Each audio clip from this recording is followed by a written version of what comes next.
Hey, good morning, frantically typing the keyboards. The keyboards? What? The keys, yeah. Changes to the show here today. Our guest has to make a change, so Pete Durand will not be joining us this morning. So we were just Keith and Jimmy and Melissa. Who's Jimmy and Melissa? Well, they are the actual brains behind the operation. Yeah, true story. Yeah, they're just the guys that making all the things happen. Me, John, and Marty, we're just the pretty faces in front of all of you guys. Yeah, true story. Oh, damn, is it ever a true story? So we might just talk some fun stuff today with our guest not absent. Yeah, wait a minute, is that called absent? Hey, we're doing roll call. Imagine your morning routine is dialed in. Your workout's delivering actual results and your mindset locked up tight. That excuses just don't even get a seat at the table because you got it all dialed up. Well, that's the kind of real talk and motivating content we've got lined up for you today, even without our first guest. And you know what, guys? Well, it starts right now because welcome to Mornings in the Lab with Keith, John, Marty, and friends, your daily morning motivation and live accountability morning show built for men who want to start the day right. Yeah, if you want negative bullshit, go somewhere else. Oops, I'm sorry, I forgot to tell you, it's an R-rated experience. Yes, if the kids are around, you might want to tell them that Uncle Keith might just drop a bomb every now and then. Good morning, Holroyd. Good morning, B-Drive. Good morning, Lady Drew. Yes, this is positive, inspiring conversation you will not get anywhere else on the planet. And guys, I invite you to smash the like button, hit subscribe, and drop a comment in the chat. We see you, we celebrate you, and we want you part of the conversation. And hey, you hit the snooze button? Really? Are you still doing that? You still fucking hitting the snooze button? Come on, man. You haven't heard my jibe enough times? Don't hit the snooze button. If you did it today, roll over, get up after it, and come back and see me tomorrow and say, Keith, I didn't hit the snooze button. Good. All right. Today, we're going to talk about the streaming market racing towards a staggering $600 billion YouTube Live. Oh, yeah? What are we on right now? YouTube Live, rolling out wild new features that are going to get you guys hooked, keep you guys coming back to the morning show. Yeah, big true story.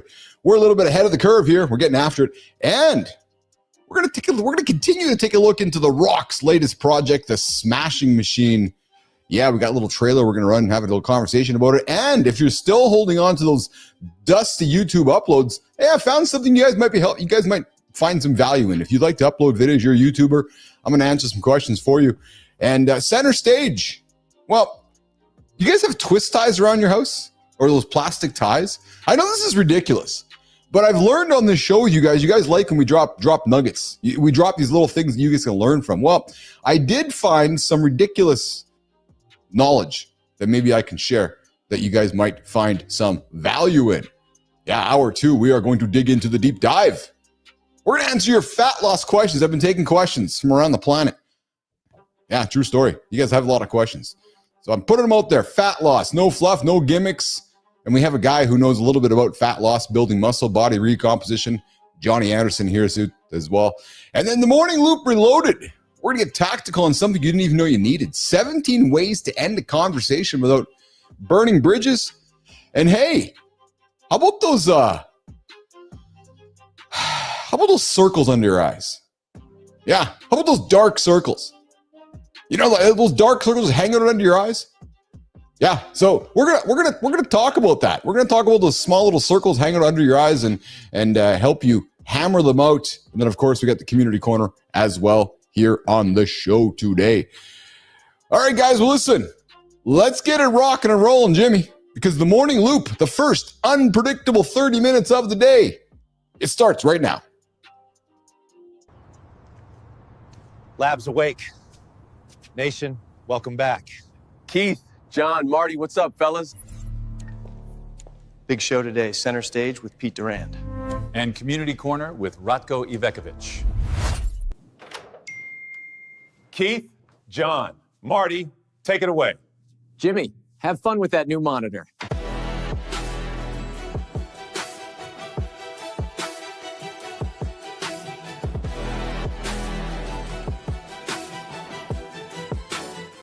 So Jimmy rocking the new monitor today.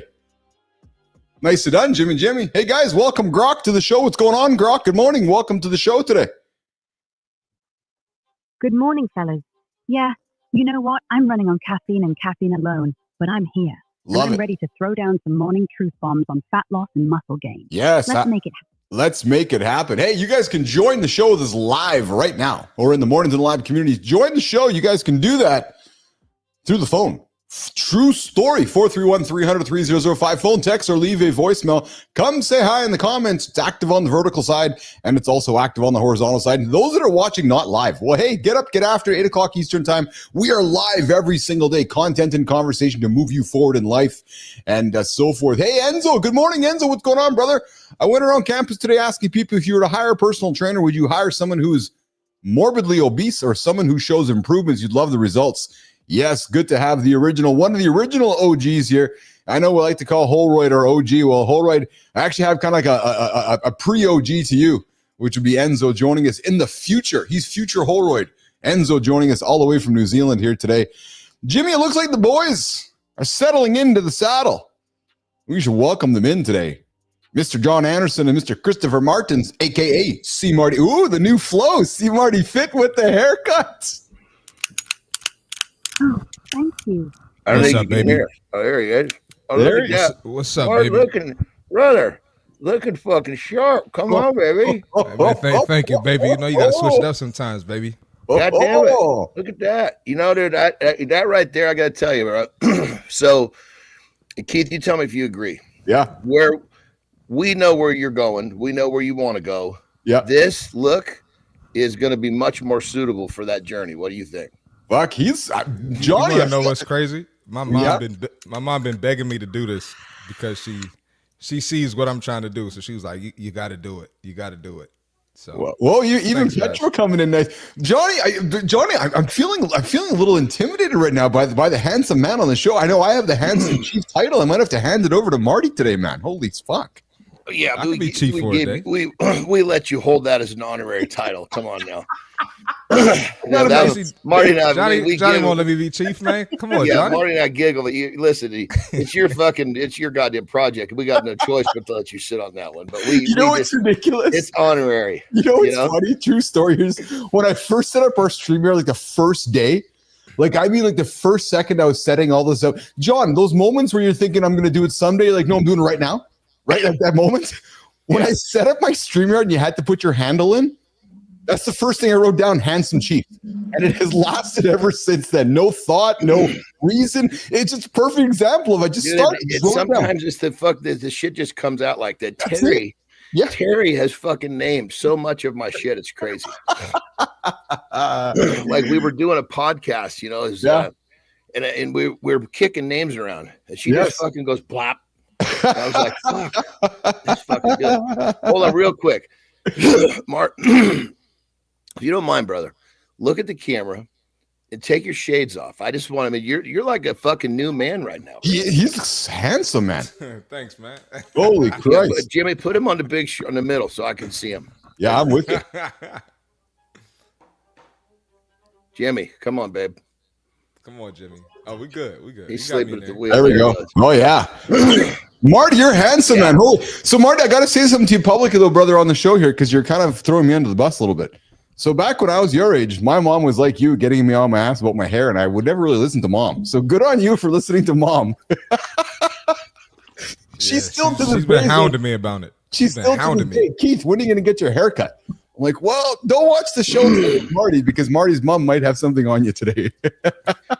You know what? Well, I'm gonna get it's just now when you know when because you're basically pushing forward into life and opportunities are going to be open, and now you're not fighting an uphill battle with a first impression. Your first impression is like fucking whoa! Look at this fucking kid. He's busting his ass. He's sharp. He's taking care of himself. Not that you weren't sharp before. It's just different. Like I would never ever have gotten. I mean, look at the way I look. I have to overcome this every fucking time I'm in a scenario. The way I look.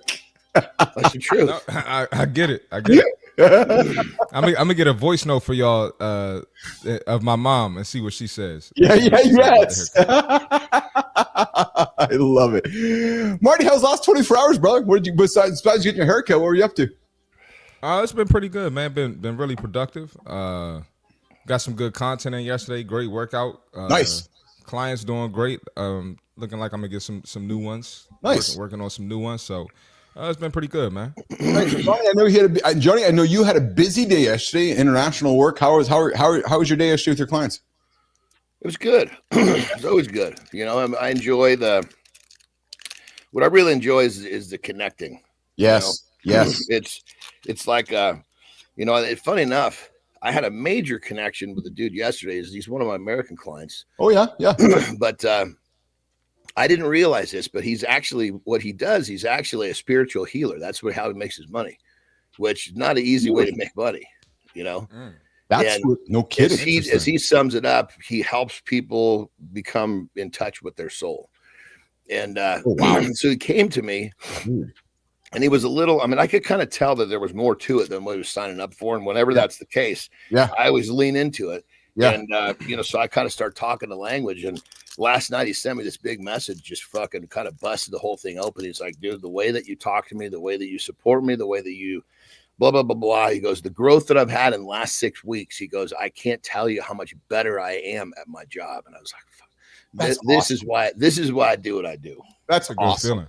That's a great feeling. That's awesome, man. I really love hearing that. And the thing about it is, like, you know, so a handful. It's funny enough, he's the third one that actually that calls himself a spiritual healer. And I've had relationships with all of them long after. Like I got another one, really fucking cool cat. Funny enough, we had a little bit of a misunderstanding. Never met in person, but we had a little bit of a misunderstanding, and it was like it fucking hurt. I was like, whoa, dude, is that what's really going on here? And he's like, oh, forgive me. That's not what, because, you know, sometimes through text, it's easy to misunderstand shit. You know what I mean? But that's the kind of relationships that I develop with some of my clients. Like it becomes emotional and like, you know, that makes sense. It's really fucking cool. But I'm not surprised. So I got to be honest, John, I would expect that it would though, because if you're going to get into the weeds in my life or Marty's life and quote unquote, fix me with some shit, whether it's chasing ultra processed foods, whether it's chasing an addiction, whether it's getting my health or mentality in shape, I guess I feel like I want to know you're there to fucking catch me emotionally and prop me up, you know. So I guess I'm saying I would expect it. I would expect there to be, you know, I don't want to say a battleground, but expect you to push me, accept me, support me, and catch me. Marty, I see you nodding there. Yeah, no, I mean, I have the same relationship with my clients as well. Yeah, and it's almost like you become family. So the same way you butt heads with your brother, sister, cousin, it's gonna be the same way with your clients. That you spend so much time with them or spend so much time talking to them. You know, it's expected at some point. Yeah. You know, it's kind of weird because once you realize you've crossed that border, like fuck, you know, the relationship has grown so much, this could actually hurt me. It's fucking kind of, you know, then they've crossed into you've created a bond because keep in mind, these 3 people I'm talking, I've never even fucking met in person. Yeah. You know what I mean? It's just, we connect through so much through what we do. And, you know, it's like the way I talk to them, you know, I catch little things like, even like with you, Keith, like I was pointing out, hey, look, I just kept saying, don't acknowledge that negativity, you know, and that kind of thing. And these little things could really fucking change the scope of how someone sees their world. Yes. Once they start living in a different because really what we're doing, if you want to fucking strip it all away, we're all creating our own universe, a universe that we want to live in. Yes, absolutely. And sometimes people don't realize how much control that they have. And when you can't tell someone, hey, I'm going to help you create your universe. It's like, get the fuck out of here. What are you talking about? Come on, Gandhi. Go. And some people want to stay in their universe. Yes. Well, they think they want to get out of it, but they don't know how to get out of it. I would suggest, Marty, sometimes it's a challenge, right? Not knowing how to get out of it, right? So good morning, everybody. Hanging out with Keith, John, and Marty here on Mornings in the Lab with Keith, John, and friends. Guys, I was working on an ridiculous project yesterday. That's what I mean. It took the words away from us. This is going to be good. I'm excited to share with you. It's time coming back. And I'm just going to kind of tease it a little bit, but you guys have watched some of those Netflix documentaries along the way in life, right? You just every now and then. If I'm documentaries and biographies, that's my shit. So yesterday, that's not dumb shit, Johnny. Yeah. What's that? That's not dumb shit. Exactly. Well, it could be if you're learning. It's not dumb shit. I'll just tease this. I took our conversation with Evan Marks from a month ago, 3 weeks ago, our center stage conversation with him. And I have turned it into, I am building a full-fledged, almost 30-minute Netflix documentary. I am at 135, Marty, Veo clips. What does that mean? So why?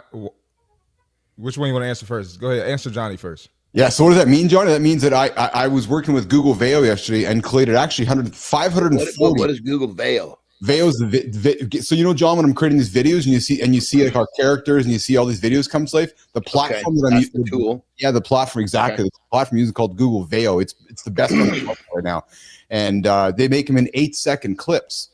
I'm essentially making a 30-minute documentary / aka motion picture, movie, whatever you want to call it, weaving in our live conversation with Evan Marks, weaved in with our brand new. We've got Which one was Evan Marks? I'm having a brain fart. Yeah, Evan Marks is M1 Performance, NASCAR guy, Jimmy Johnson. He's a solid dude, man. Solid guy. Yeah. So I took that conversation and I'm weaving it into a full documentary of Evan's story, but weaved into storytelling like you'd sit down and watch with Netflix, with clips, B-roll, interviews. And guys, I'm excited to share with you all here today. I hired somebody new yesterday. I'm going to pull a picture for you guys and show it to you. Our first correspondent that's going to join us here in the lab, Sophia Grant. She's heading up the center stage. She's joining us. She's going to be on Sterling and Preston's team, and Sophia is going to lead the conversation on. Dude, Sterling and Preston are going to be like, how did we get a fucking hot chick like this working with us? Did you see also too, Marty? You see this dude? He creates these two fucking characters, right? He's the one in the fucking sweat jacket and the fucking Adidas sweat jacket. I'm the fat fucker. No, he just gives it to me through these AI characters, dude. That's how he gives it to me. Dude, I'm still waiting on mine too. I can't wait to see. Well, yours is in there. Yours is. I just can't figure out who the counterpart is. I'm still waiting for Marty's images so I can create. Well, but now don't give him the images. Don't give it to him. Now that we have, don't do it because they'll be fucking. You think he's going to make you something cool? He's going to make you look. He's going to make you look fucking decrepit, dude. Anderson, I have you looking like a fucking jacked Hulkamania these days because producer Melissa created some awesome images of you on TEDx, and I've been using those images now. And dude, I'm creating some really awesome stuff with Big John, my brother. I'm creating some great stuff with Big John. But I got to be honest, it's super fun with and Marty, I'm sure you're playing with it too, like Google Nano Banano, the image tool, man. Holy smokes, can you do anything with that tool? So my point is, I got to talk to you because that's basically what I was trying to do that day I called you.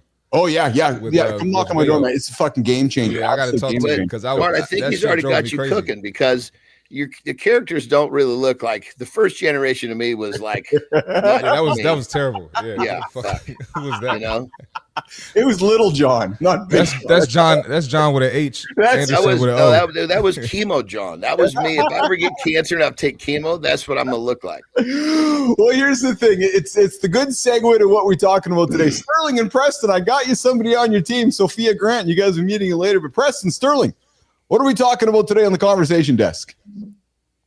First up, current events and news our business athletes can use. Yeah. We'll pull the signal and skip the noise. Losing fat and adding muscle can happen together. Yeah. We'll give you the simple plan. Protein anchors, steps, sleep, done. We've got Pete Durand today. Exit to employee number 4. Yeah, that's that one. Can't wait for that one. And we'll talk about the number one thing to reduce inflammation. Oh. Please don't say it's coffee, fellas. And later, a chef turned brand alchemist joins Keith for Community Corner. For a guy who hates storytelling, he's got an interesting one. Stick around, nation.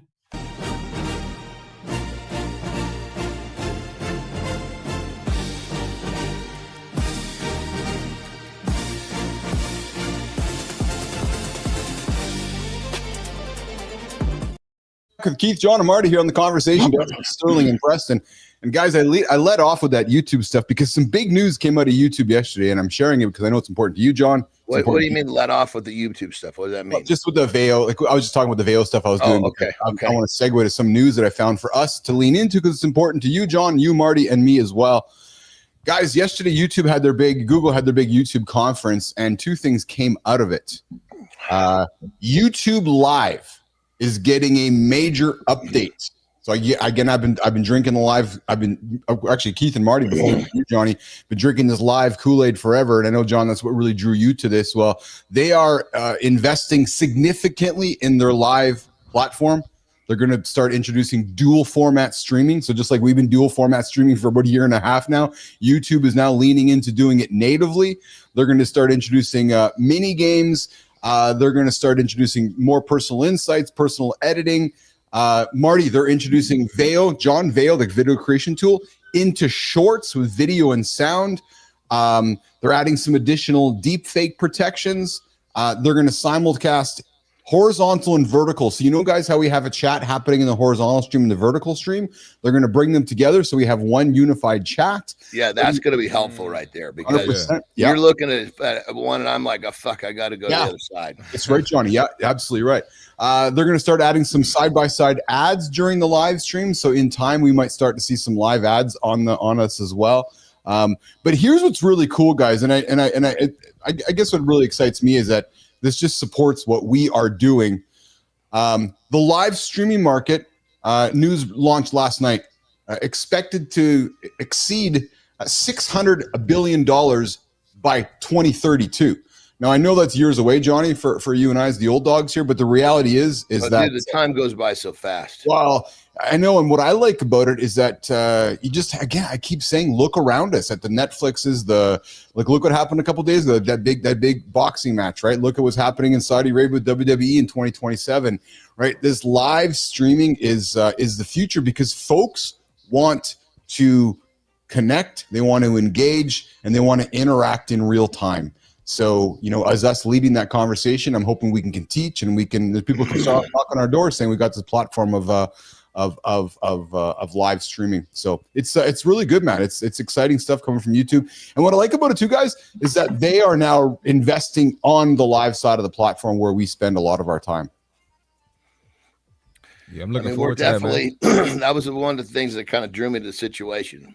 I was like, this little nutty fucker has an ability to see the future. He can see shit I can't. Thanks, brother. Appreciate that. Well, let's stay on YouTube then, because again, I think this affects all of us. John, you have a channel. Marty, you have a channel. And we're actually, funny enough, we're going to start putting more energy into literally, that was one of our meeting. Good. Early the week, where we're going to start putting out now, probably next week it'll start. Every day will be a short, and every day will be something 5 minutes or more. Nice. Yeah. Before it was what platform? YouTube? Yeah. Before it was 3 shorts a week and 2 long ones a week. Now we're more than doubling our shit. One thing that sounds Petrocelli, you're right, man. That sounds like great news to YouTube. You're absolutely right. Well, you know, I like to think in absolutes. I think it's, when you're a business person, it's great to think in absolutes. And I can absolutely guarantee you YouTube's going to be here in 5 years from now and 10 years from now. So if you're building, Marty, use the young buck. If you're building in absolutes, sure, it's not your playground, but it's going to be here. So if you wanted to invest in building something over the next 60 months or 120 months, you know, I don't know about you, it seems like a pretty safe place to me to build, right? So it's and they continue to get the mentality that you're building with the idea that you're not expecting to get a return right away. That's where people really get ahead. Yes, it's the fuckers that are like, you know, I'm putting all this effort in, I haven't fucking made any money this month. Jesus Christ. But John, I think though, I'm glad you said that, because I think that's what people misunderstand about going to the gym. And I'm using that seriously. Because the gym is if you don't understand delayed gratification, you're going to be working for the rest of your fucking life. Because going to the gym is actually about enjoying the process of going to the gym, not the end results. If you don't enjoy going to the gym, then there's no point in thinking about your future down the road, because that's why I love the metaphor of the gym. That's so it. I mean, I tell my clients all the time, listen, stop fucking staring at the finish line. That's a distraction. You know where we're going. Yes. What you got to do is you got to do what you need to do today, and do it in a way where you enjoy it. You do it well enough, you look forward to doing it again tomorrow. And how do you do it in the gym? You judge your efforts. Yeah, you have to enjoy your progress. You have to enjoy the progress. Here's something else too, guys, which is a nugget that I did not know this. So that's why I wanted to share it with you guys. Marty, looking at you too, brother. Should you so this is a current event topic I got for today from Sterling and Preston. Should you delete old YouTube videos? And I don't think so. Or you're supposed to leave everything. I promise you, I just asked ChatGPT that last night. Oh, interesting. Yeah. I promise you. So this, I got to tell you, fucking be careful, that son of a bitch. You led me stray again. Yo, no, I've had to correct it a few times myself. Swear to Christ, dude. Listen, this almost cost me a fucking shitload of money, right? Oh, so I'll sum this up, but fuck, I had to switch a bunch of my investments in crypto from fucking Coinbase over to a different wallet. I was having trouble with these fuckers, right? Yeah. And so I basically do the research. I ask, okay, this is what I got to move over.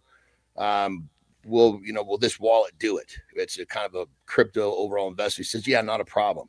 So I get everything fucking transferred over, but this last one, and thank God it just looked a little fucking weird. Like, you know what? Because I did a test to make sure it would work, and then I just started pushing big chunks over, right? It's like, this one looks a little different, so I better fucking just do a test. So I did a couple of like $5 tests and nothing fucking transferred. So I went back to chat and I said, hey, what's going on? Oh, well, that wallet doesn't hold that crypto. I was review what you told me yesterday. Oh, I'm sorry. Fuck, man. Come on, man. I swear to God. I mean, that's a fucking pretty black and white fucking question. I don't know how he missed that, but be careful. That fucker has led me astray a few times. So I guess what I'm getting at is ask the question from multiple angles. If you get 3, that's kind of my rule now. If I get 3 that line up, okay, I'm good. Yeah, and John, so again, I was talking about perplexity. I enjoy for some of those types of questions leaning into perplexity because so I use Perplexity, Grok, and ChatGPT, all 3 of them. But you guys, I read something extremely fascinating about hallucinations, and we talked about hallucinations in the past. What is hallucinations? It's when AI makes up stuff, right? So it's when they go, okay, well, John's asking what's 1 + 1. It doesn't know, and it's going to say it's going to give you 4, and it's going to convince you it's 4, right? I read a fascinating study about hallucinations, and old Uncle Keith read that if these big tech companies eliminated hallucinations, we as society might not use them as much. And here's why. Because how they're trained to basically guess the right response if they don't know the answer. So if it kept giving you the wrong answer, I would have never known that. You're never going to ask it the question. So Say that again. Yeah. So if it doesn't know the answer, it statistically guesses for you. Okay, yeah, and that's exactly what's happening for me, fucking clearly. Right? Now that I understand that makes so much more sense. So then what happens, John, is that if they made the decision to eliminate that statistical difference by saying, if you don't know the answer, don't answer the question. Let me ask you guys both this. Hear me out here. You're using ChatGPT and you ask a question and it says, I don't know. You answer again. You ask again. I don't know. You ask again. I don't know. Yeah, you're probably not going to go back. Exactly, Jon Andersen. We need to get fucking Petro in there because Petro can smell this shit. Petro needs to go work for one of these fucking AI companies. No, but John, you just said it. If that confidence comes back and says, I don't know, you're never going to use it. So the balance they've had is convincing you as a human that, okay, if we can statistically give you enough to keep you happy and keep you and teach you that these hallucinations will keep happening, we hope to plod you along while we keep working on solving the problem. But if we go and eliminate it altogether, you just might never use the product. Well, in the word, and I as soon as this happened, I looked at myself. I was like, you dumb fucker. You know that shit happens. Why did you, especially something like this, why did you take this answer without going further into the questions? Yeah. So the question was, should you delete old YouTube videos? And now I got an answer from actually somebody who works at YouTube, a YouTube influencer. I found it over on X through Grok. And here was how the answer was phrased. Deleting or privatizing old YouTube videos removes them from viewers' watch history. This is what's interesting. Since watch history influences recommendations for that viewer, could potentially impact you. So let's use an example, Keith and Marty. So I've been watching Marty's content. I'm enjoying Marty's content. And Marty's like, okay, I'm going to delete a bunch of these videos. So when Marty deletes those videos, it affects my view. So now when Marty starts creating new content, it's not showing up in my world because YouTube is saying, oh, well, I'm not going to recommend you Marty's stuff anymore because those views don't exist anymore. So really the answer was, it really depends on if you want to keep your existing audience tied to your new work or you want to create and have them tied to your old work. Well, and here's another thing too. Like I got 2 channels. One of my the old one is it's kind of confused because it's got my 3 different careers. So it's like, as you have a good channel, you get it started one direction. Yes. I had no clue of this.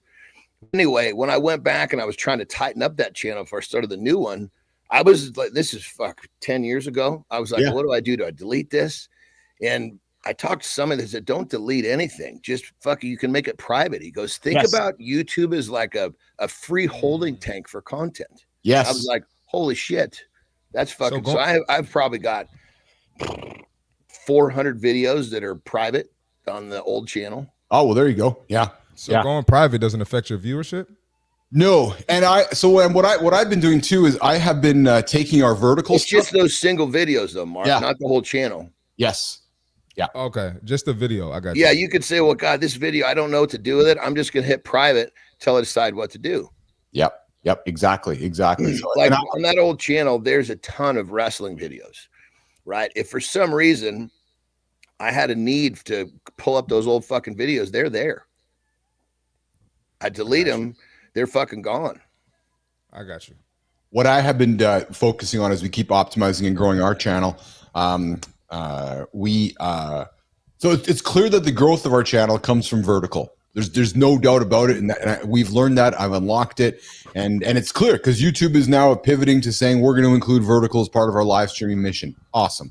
So we unlocked that a year and a half ago. Marty and Keith discovered that, and we got after it. But what I've learned is that the on-demand archive is best viewed in a horizontal. So what I've been doing is that I've been going through our channel and archiving, unlisting, Marty, John, our vertical stuff, and then leaving the library of the horizontal stuff alive and watching the views go on that. So well, you said unlist. Isn't there, you're correct. There's private, unlist. What is it? Maybe private's the wrong word. Yeah, no, John, you're right. There is private and unlist or put to members. So private just unlist means that you got to have the link to find it. Correct. So it's still viewable on YouTube. It's still YouTube still sees it. If you have that unlisted link, John, you could go to it, but it's not listed on the channel and it's not publicly listed. But that's what we do. Like with all of our paid community and for the university, all of those live streams are housed on YouTube. That's the holding tank. Yeah, exactly. And Bernard's bang on. Good morning, Bernard. Good morning, Lauren. Good morning, baby. Good workout. Lauren was crushing this morning, guys. Fuck, she was getting after her hard. Lauren always crushes it. She was going hard today, man. I was watching her, man. She's fucking going hard. She's just Lauren's a beast. Well, dude, I gotta be honest. I kind of got that. I was watching her and I was doing my stretch today. I was like doing my a fucking little soft little pussy stretch. I'm like, maybe I gotta go get a lift in today because she's fucking making me feel like I gotta get a lift in. I was like, you know, when you see somebody Marty in the gym, you're like, man, he's going hard. I gotta go now too. So I felt a little bit competitive. Like I gotta go get something done here today. Yeah, man. I'm gonna be honest, John. You're gonna get me, man. I'm having trouble having a rest day. Like I always want to do something, man. Yeah. And when are you talking about with training? You're talking about training, brother? Trainer, yeah. Well, and here's the thing: you're at that age where you still can do a lot, but you need to start practicing taking those days off. So here, what you do, Mark, plan something that will still get you some exercise, but it's not anything based around resistance, because you're like going for a hike. Very, very different type. That'll actually promote sore muscle healing. Yeah, right? Smart actually. So you can really just rotate your efforts. I don't like to do nothing either. Like yesterday, I forced myself to do nothing. It was fucking tough. I was beat up, man. Well, I just walked yesterday. I didn't want to do it. I told myself I'm not going to do anything, but I ended up walking for 50 minutes. Well, and that's okay though. That's good. I mean, I honestly should have, because by the end of the day, my fucking I can always tell if I'm not active enough. Because my feet fucking swell. My feet, you can normally see the veins in the top of my feet. My feet were all fucking puffed up. It's lack of blood flow is what it is. So blood flow is key, brother. But just if you plan ahead, it's good that you're aware of this, brother, because it's fucking difficult if you don't start to understand it. And all of a sudden you're in the middle of why can't I recover? What's going on? You're ahead of the curve. So good job, brother. Yeah, as long as I know something isn't wrong with me, man, because I'm like, dang, I'm really struggling to sit down. So I had to talk to the OG about that one. That's good. But also too, you're at that age right now, brother, where your body's going to start changing. Like there was a time where it didn't matter what I did, I never pulled a muscle. Then all of a sudden there was a certain age, I'm like, fuck, I have pulled more muscles this last year than I did my whole life. Your body just starts to change. So as you change, you just got to kind of listen to it and adapt. Got you. True story, Marty. True story. And dude, it's going to keep changing as you get older. Oh yeah, that's exactly what's going to happen. Hey, so before we continue, I want to get to, in a couple minutes here, I want to get to the double win, how to shred fat and pack on muscle at the same time. I got a conversation happening with two experts to talk about what that. I do, brother. Are you kidding me? I know. That's exactly why I got it on the table. On that level, I want to share with everybody. Yeah. So and I actually give for some of my clients that want to come to me, most of them want to recomp, right? Yes. So I start them off with a video explaining that. Basically, I call it the execution instructions, but really what it is it's the philosophy behind a recomp and what you have to understand the body's trying to do so you can assist it. Most people just think, oh, this is what I want to do, but they don't really understand the systems. Yes. Yeah. So I want to get into that, and I want to talk about, recomposition, and ideally we'll create some great conversational content on that. Before we do that though, just a quick little hitter. I don't care. I know Johnny doesn't care. Marty doesn't care. Maybe our community doesn't, our audience cares, but I'm here to deliver news.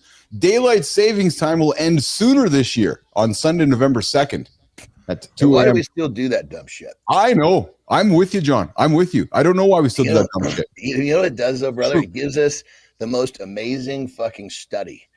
You're right. I heard this guy talking about this sleep study, and he's like, he goes in the, what do they call it when you have X amount of people in the study, the body of participants. Yes. He goes, we had the participant level was like, 16 billion or some crazy shit. And I was like, how the fuck did he get 16 billion people doing the same thing? And he goes, and it was only a 1 hour sleep deprivation.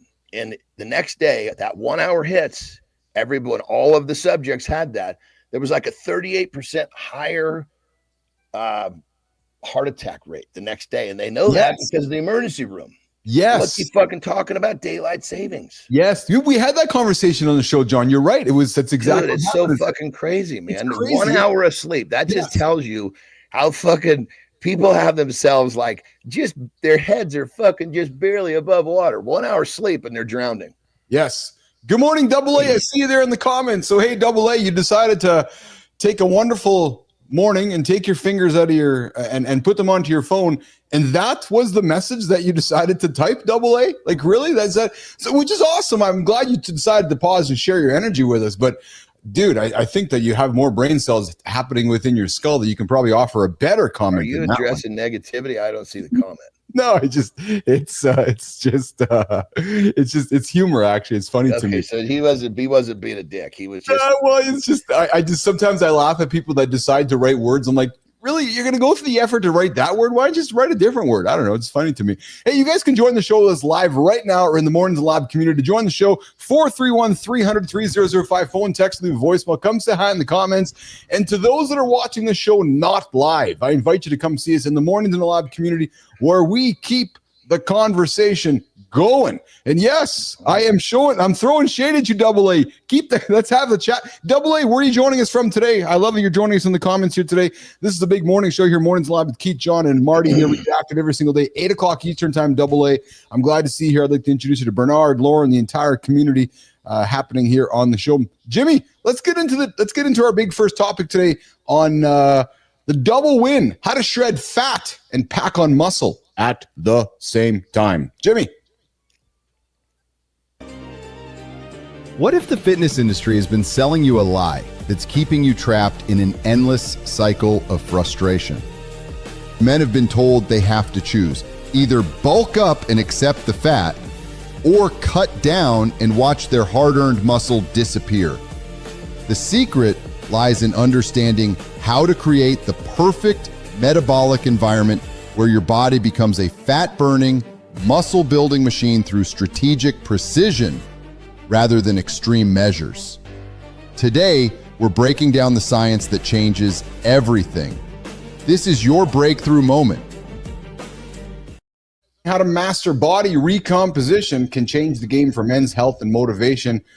John, Marty, just getting straight to it. Do folks still come to you today with this question, which is, can I lose fat and build muscle at the same time? Does it still happen today in 2025? Yeah, I mean, I would say 80% of my clients say that they want to trim some fat and build some muscle.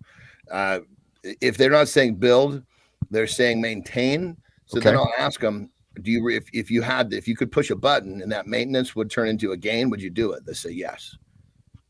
So that most people don't believe that it's possible.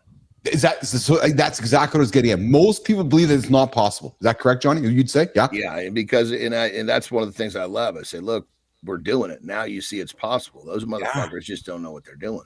Yeah. Double A from the UK. Thanks for joining us this morning, UK. Marty, what about you, brother? Same kind of conversation with you? Yeah, all the time. And my clients are mostly women. And it's I think John, you have mostly men, correct? Mm-hmm. Yeah, so it's usually the wives that come along with the husbands. Yep, I got you. Yeah, no, I get the same question all the time, but it's definitely possible. And just pretty much what Johnny said, it's a matter of discipline and just locking in. It's not easy though. Yes, it's not easy to do, but it definitely happens. Well, and the thing is, it's easier because nothing's easy for sure. It's easier when you understand, the things that you have to keep. I give them a set of guardrails. You stay in these guardrails, we're going to be fine. You step outside of these, we're going to stop the process. Well, that's the difficult part. Well, and it's through years. You're so correct, brother. And through years and years, it's a practice I developed myself. So through years of me practicing it, I've been doing this for fucking 3 decades plus, the same methodology. I've just got it now simplified. It's so fucking distilled. It's actually now people are like, holy shit, this is all I have to do. Because in their minds, they have it built up to be so much more.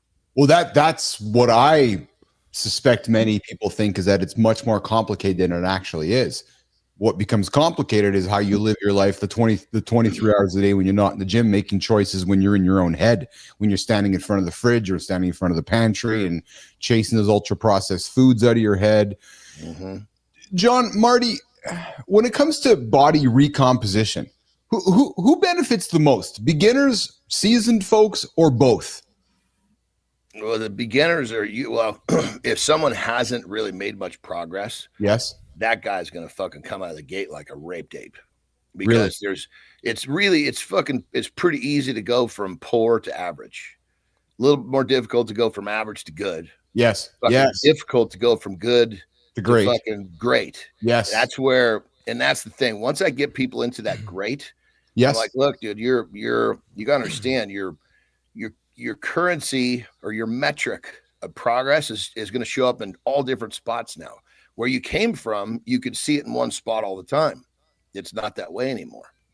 Marty, it's like when you got a portfolio. Yeah, the bottom line keeps growing, but it's all these little individual things that are making that bottom line grow. Yes.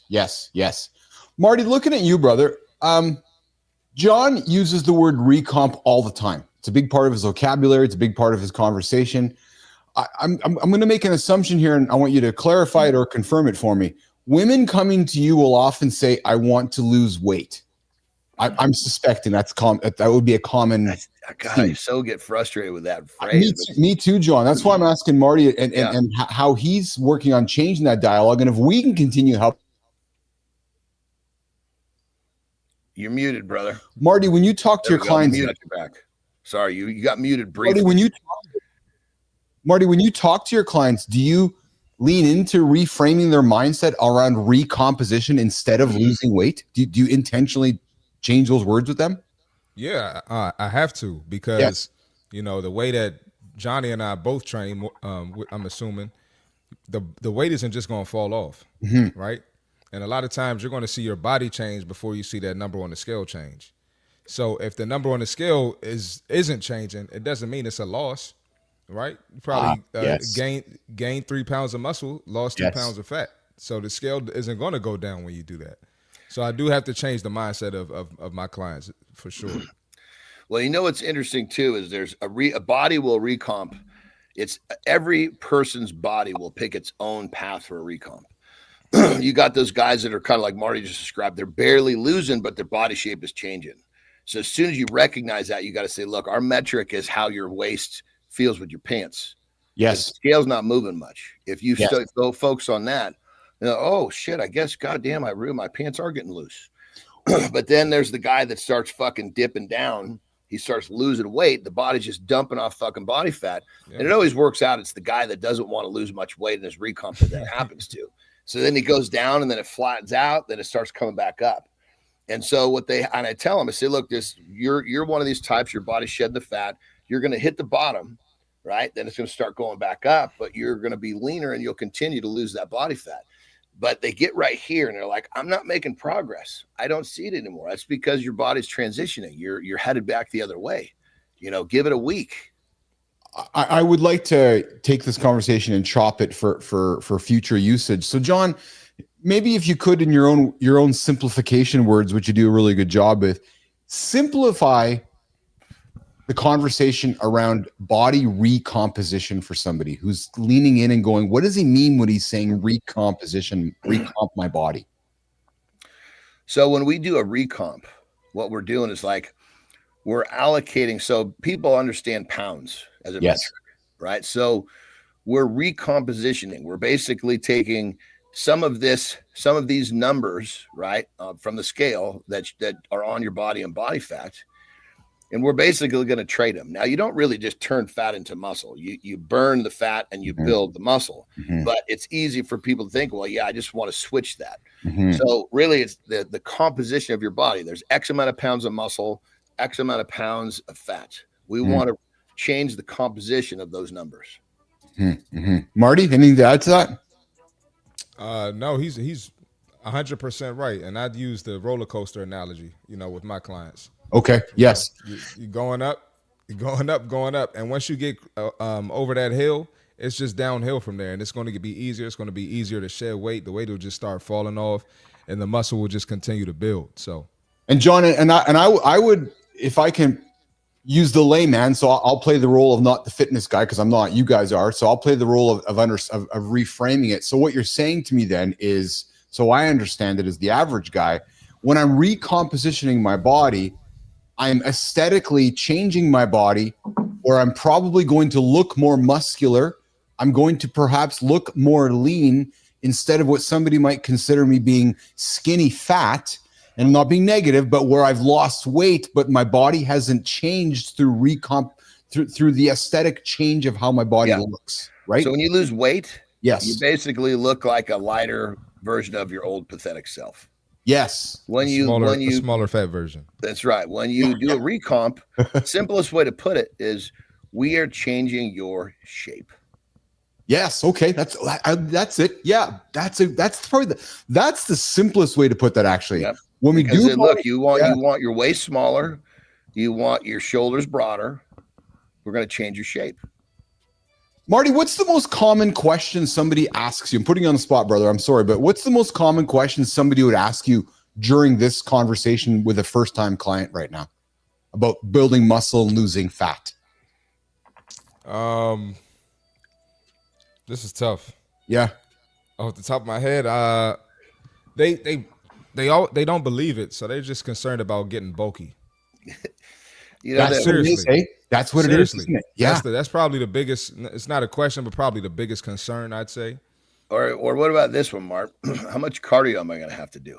Yeah, that was my next one too. Well, that's the beautiful thing. You want to recomp under my wing. First off, if you love cardio, we'll put it in there. But if you don't love it, we don't want to put it in there, right? And when I say you love it, how many decades have you done about stop? Oh, I usually take breaks. Well, you don't take breaks from shit you love. So let's redefine your definition of cardio.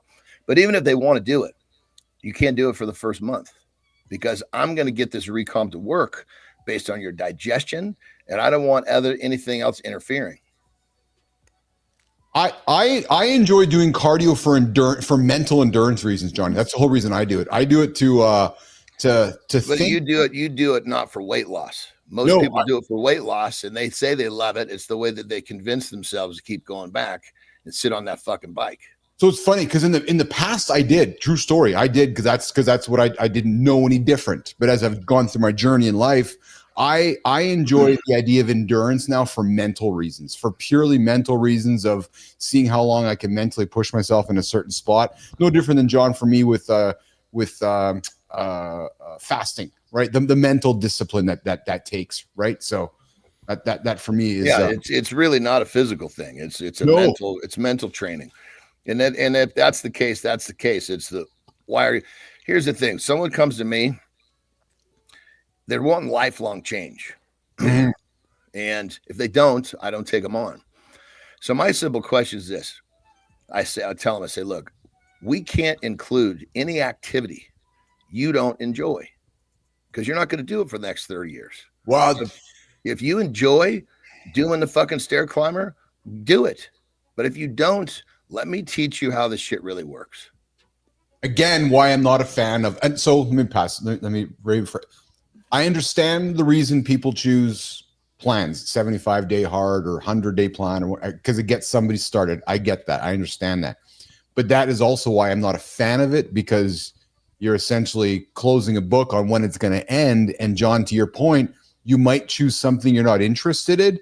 You're only doing it because that's what your trainer says you should do, or you think that's what it's going to do to help you hit your goals. So you're going to fucking run.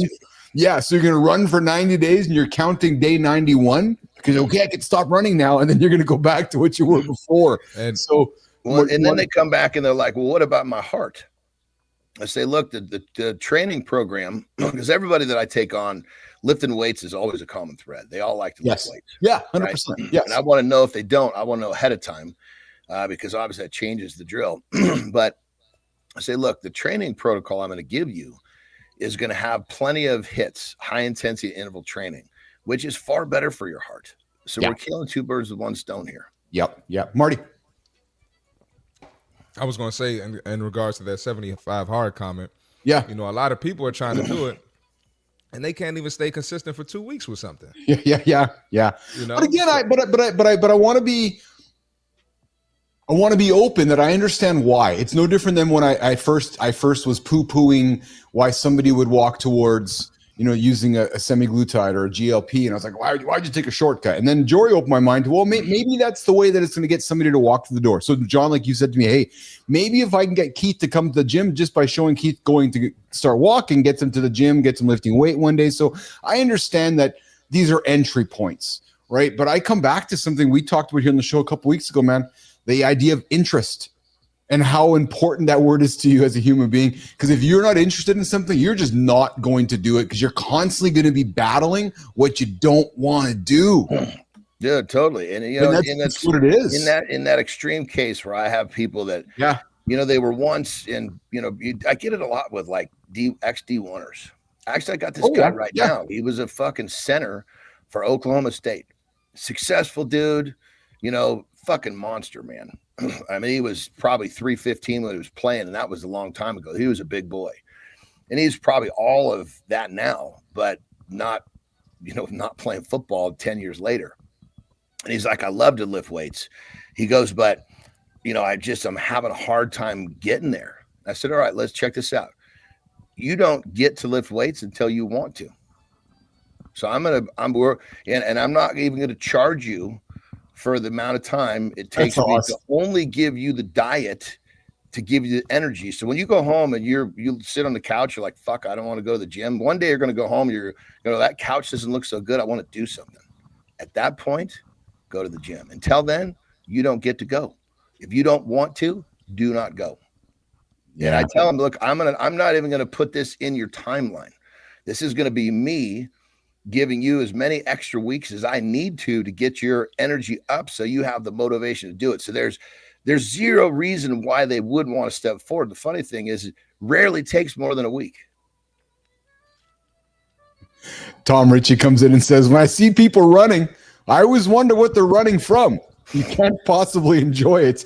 Richie, you're right. I don't enjoy it, but I know that it's stimulating my amygdala every Monday and Friday. So my amygdala gets stimulated because I don't enjoy running. But here's the funny thing, John and Marty, is I'm improving at it. Oh, is he? Yeah, because I'm doing it I'm doing it twice a week. So I'm seeing my improvements. And then, you know, it's really cool, brother, is you can take that concept of running and do it like a really steep incline. Yeah. Right? Yes. So it's shorter bursts. And yes. then you can actually see your metric grow. Yes. In these shorter, because I definitely am a fan of seeing things in shorter bits. Yes. Like, I like, yes. okay, well, shit, I can do minute 15 at this grade. Before 2 weeks ago, I could only do a minute. Yes. To me, that's the fun part.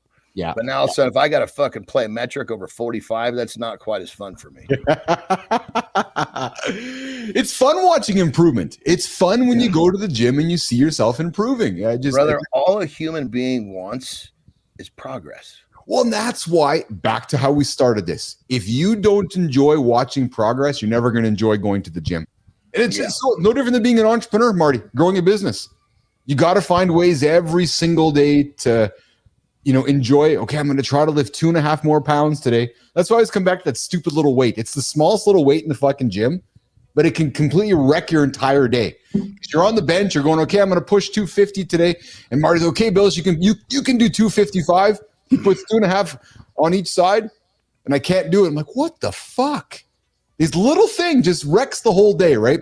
And then when you do it, you're like, yes. Those little metaphors in life. Good morning. You know, it's crazy. It's crazy, bro. I've never said this before, but yeah, I use plates and quarters. Yeah. I know there's those little ones that they don't really enter the equation. I'll change that metric over. Am I getting an extra rep with that quarter or that extra plate? Yes. But I don't break it down to the little bitty pounds and shit like that. Just 25s and 45s, eh? 25s and 45s. Now, granted, awesome. At my, I mean, it's like I have all the little ones. Like in my home gyms, I don't even fucking have them here. Yeah. All you got is fucking, well, this house is kilos. So you got the 10 kilo, which is 22, the 15 kilo, which is 33. Yep. So it's only the lowest as it goes is 10 kilos. Yeah, that's awesome. That's awesome. I got it all. 2.5 to the 45s. You got everything, man. But you know, but it makes sense with our personalities. That makes for you, you like that. In terms of that little tiny thing. For me, we just have a different gauge of how we. That's right. Just a slightly different metric. Same exact direction, same concept. That's right. Yeah. Well, yeah, because when you're going, I'm putting an extra quarter on the bar. You're hitting it. And I'm going, okay, I got an extra 2.5 on the bar. I'm hitting it. So it's just a different contextual. Well, but on that level, just to try to share, there are times where I'm like, you know, fuck, I'm not going to make the next jump. So I need to try to get another rep out of what I have. I like that.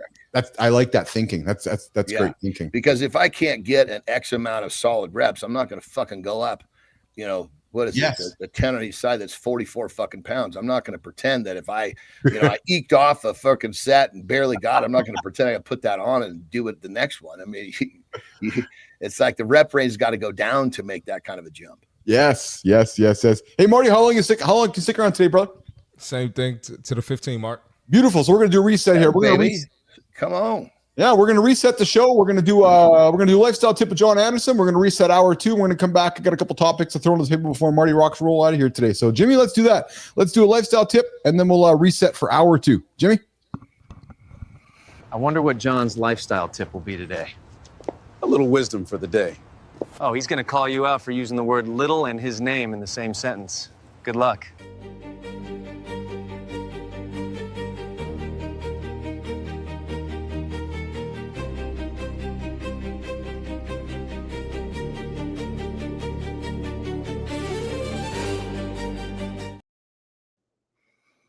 All right, we've been talking about recomping. Most of you guys refer to it as as losing weight. So most people don't want to just lose weight. They want to lose fat. That being said, I'm just going to give you a couple really simple rules to work with, and you'll get some pretty amazing success, and it doesn't have to be difficult. So the first thing you have to understand is that, yes, you can drop body fat without being in a calorie deficit and being tired and cranky all the fucking time. But in order to do so, what you have to do is you have to eat in a way that is going to speed up your metabolism, because that's what's going to drop the body fat for you. So what do we need to do? Long and short of it is we need to have you, I'm going to say feeding, because meal is a word that tends to freak people out. You need to be feeding 5 times a day, 4 at the minimum. What does that mean? Maybe you have breakfast at home, dinner at home.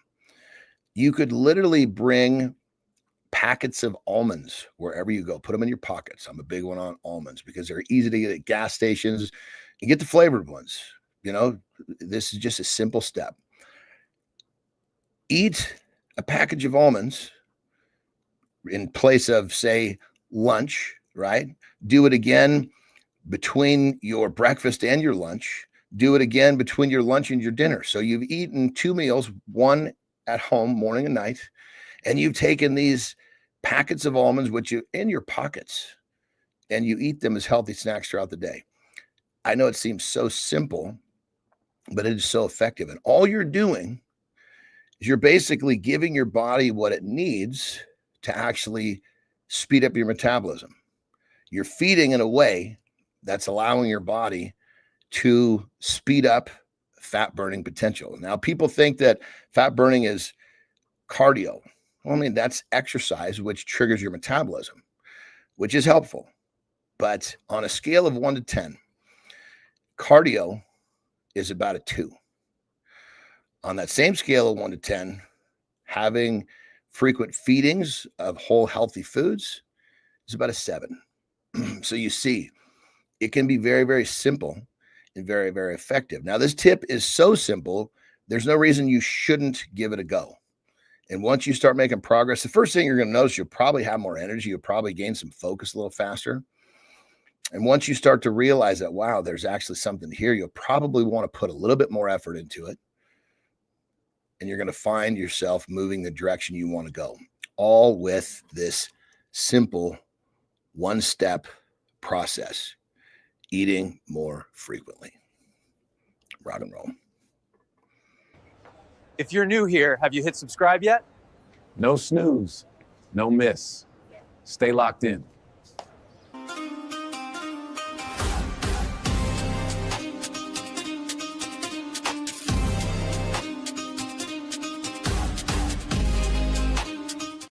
Good morning, everybody. Good morning, everybody. Welcome back to Mornings in Live with Keith, Johnny, Marty, and everybody else. Grok, Melissa, Jimmy, your daily morning motivation show and your live accountability partner for men, women, the whole planet who want to start their day right.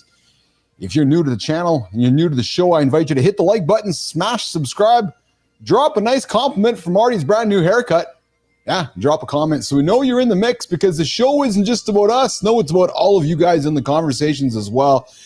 Guys, we're going to get into hour 2 here of the show. We're going to keep the conversation going around weight loss and building muscle. And I did a little bit of surveying, Marty, over the last few days here with and getting some questions that I'm going to throw over to you and John regarding questions about how to continue losing weight.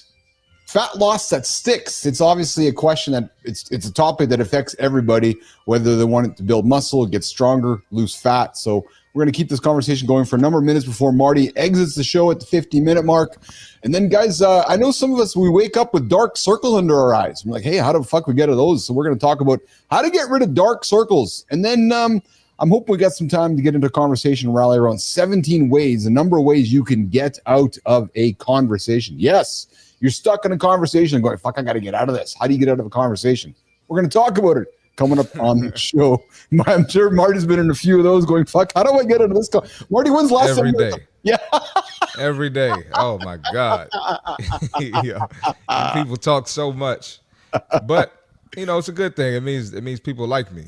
But That's at right. the same time, That's exactly. I got stuff to do. I got to keep it going. Yeah. Well, keeping it going, brother. Good morning, Mike Sullivan. I see you there, pal.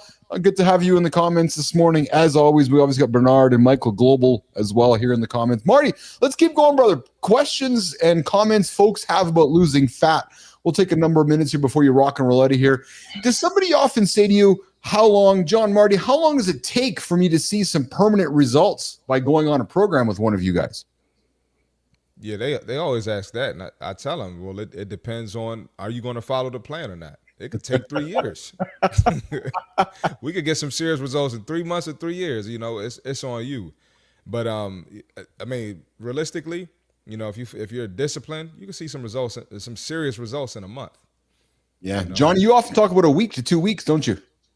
Yeah, I mean, because usually the people that are coming to me, you know,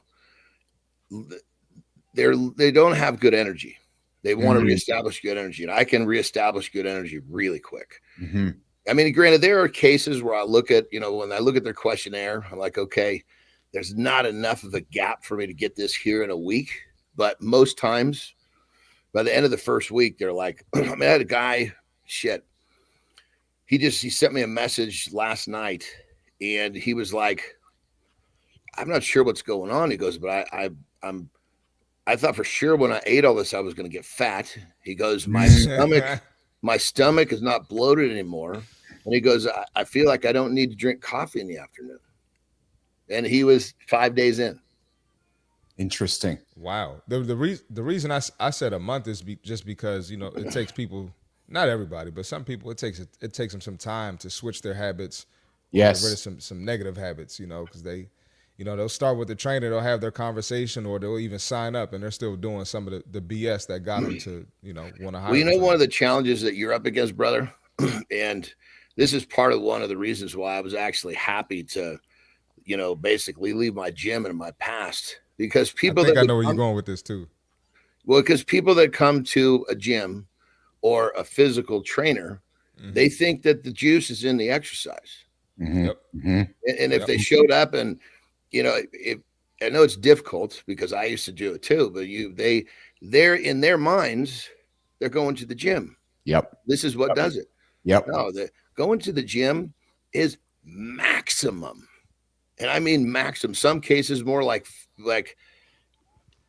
25% on the average. That's the most of the equation that the gym actually monopolizes in terms of progress.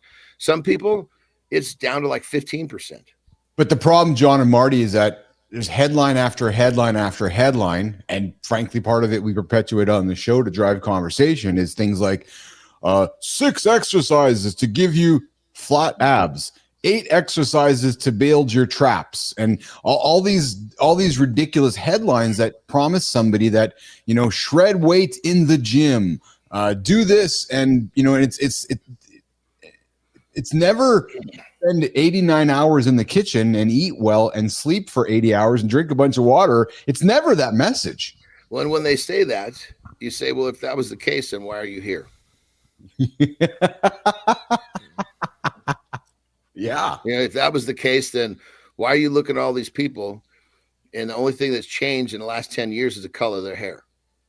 Talk about the role of metabolism. It's another topic that people get wrapped up in a nitty on, which is my metabolism's broken, or my metabolic. You can definitely damage your metabolic rate, et cetera, et cetera. But it's so easy to straighten out if you understand. It's like, you know, it's like if a guy knows how to work on a motor, right? Yeah. He knows what system to look at.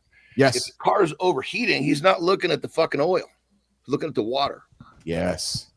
And most they just don't know where to even start to fucking look to fix this problem. What they'll do is they'll do the shit that's going to make it worse. Marty? I agree. And one of the things that makes it worse is probably not, I know you guys are advocates of fasting, but I think some people just not eating at all, that doesn't help their metabolism at all. Yeah, they'll end up fucking doing more exercise, which then just breaks it even further. Let me frame out my so I enjoy the fasting idea, Marty, just purely for discipline. And I will say that it does make me feel better. Like it helps my body. Like when there's days I don't eat, my body will feel better. I'll feel lighter. But I also know that like I don't feel as strong. Like I understand the feelings that I associated with it. But for me, it's very much the mental discipline of fasting going, I can do that. And I'm not fucking doing that. And to me, it's a way to teach myself decisions, frankly. Well, where I was, yeah, exactly. But yes, where I was going with that was basically saying you do have to feed your metabolism. You do have to give your body something to burn. So that's one thing that people don't understand when it comes to, increasing their metabolism and burning fat, that you do have to eat. Well, so and I for 30 some odd years, boys, until I met Zeglin, that was my whole thing. Not again trying to make up my own rules and tell my own story to convince my own self. You hear how I'm selecting my words right now, right? Because I'm owning all of that. When I was like, no, I'm gonna find my journey my way. And AJ would be like, okay, I'll see you when you're ready to come back and hear how reality works. All right. That's why you kind of have to be like that as a coach. You gotta let the client, fuck up a little bit. All right, well, let me know how that goes for you. I'll still be here when you're ready. Well, that's why it's to your point, Mark. That's why, when you say some people take a month, well, so because I was that guy where I'd go to AJ and he's okay, do this, and I'm bullish guy. I go, no, I'm going to do it my way. Yep. And then it would take me a little bit longer, right? Because I would try to do it my way, and he's like, well, no, actually, I know the way to. It's like me coming to Johnny and me saying, Johnny, I'm going to do it my way. All right, go ahead. Yeah, that's why Johnny's getting on me. Like, brother, you gotta, that type of clientele I don't even have anymore, brother. Hey, so quick question before we keep moving here. Just one quick one, Marty, before you go on, Johnny, before you go to wrap this conversation up. How can somebody maintain fat loss when they travel on holidays? You stay inside the fucking guidelines I give you. It happens all the time.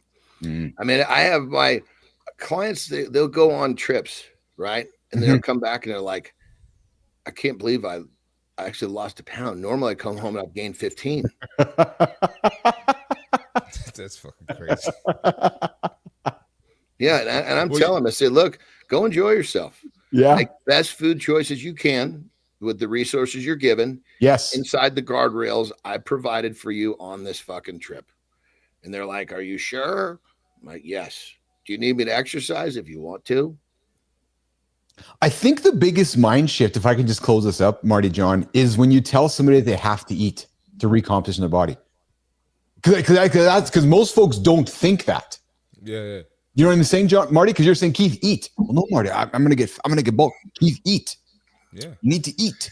It's kind of like because it wasn't that long ago. Let's call it 30 years. Yes, we all human beings knew for a fact to lose, you had to be in a deficit. You had to starve yourself. Yes, that was a fact. Everybody knew. Well, we know better than that now. But 30 years is not enough time to have passed. So let's go to another issue. I don't know how many years it took, and there's still a few people holding on to this fucking concept. We go back far enough on the timeline. All three of us and everybody else in the fucking world knew for a fact the world was flat. You sail off in a boat, you might fall off the goddamn edge. Well, now we know that's not the case. So when people I was telling them, when they say, I thought I had to do this. I say, that's the world is flat technology. We're with the globe people now. Christopher Martin. When you think about it, we knew for a fact the world was flat. Now we know better now. Nobody connects themselves to that anymore. Well, the same thing with calorie deficit or losing weight will happen. Just more time needs to pass. Yes. Yeah.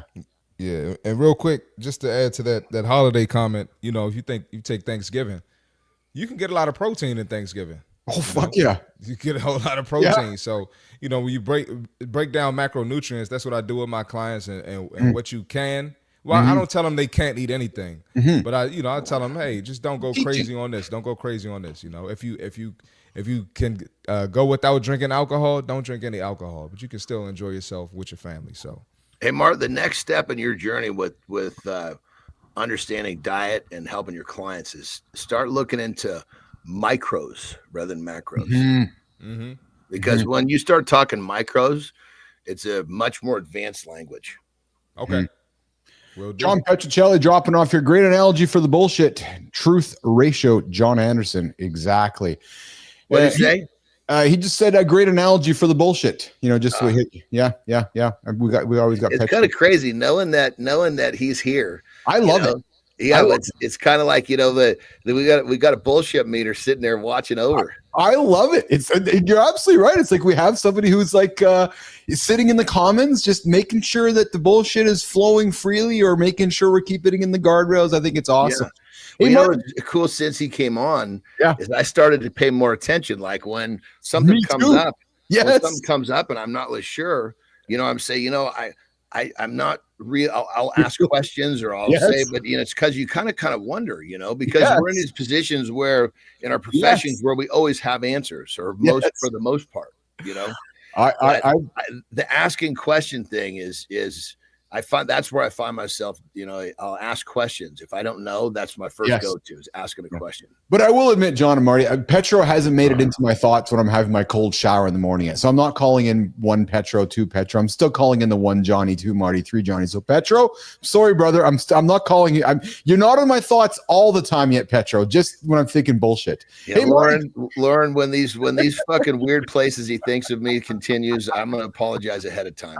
Hey, Marty, do you ever get up in the morning with dark circles under your eyes?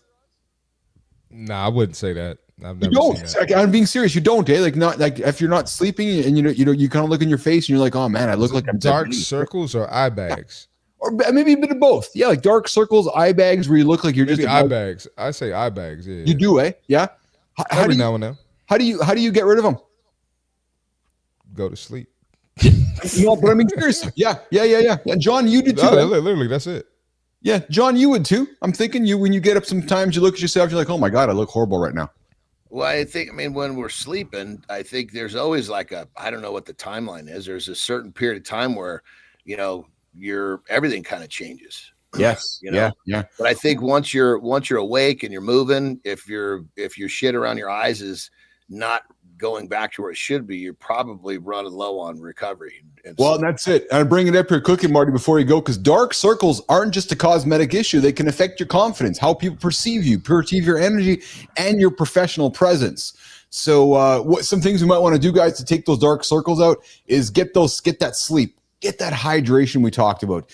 Get that skincare. John's a big pump. Put the lotion on your face. Sun is the enemy, and obviously there are some medical options available to you. But those simple things, getting your sleep, getting your hydration, getting that skincare will help you with those dark. Check this out. Literally dark circles. Probably a peptide John's going to talk about when it comes to dark circles, Marty. So I got a fireman came to me. He just retired, right? And these dudes, they've been spending decades not sleeping the way they should have.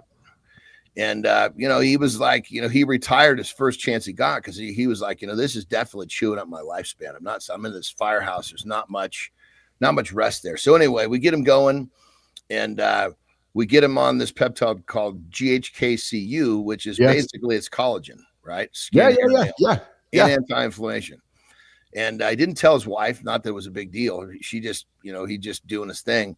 And she's like, about 2 weeks in, she's like, are you using some sort of a special face cream? Because the bags in your eyes are going away. Oh, crazy. Interesting. Shit, well, you think about it's skin, it's collagen. So that's tightening that stuff up. Yeah. Good morning, Ratko. I see you there in the green room. Ratko Vikovic joining me at the bottom of the hour in the community corner. Ratko, I see you there. We'll bring you up in a number of minutes. Marty, I've kept you longer than 15, brother. I appreciate you. No problem, man. I appreciate you. You have a good day today.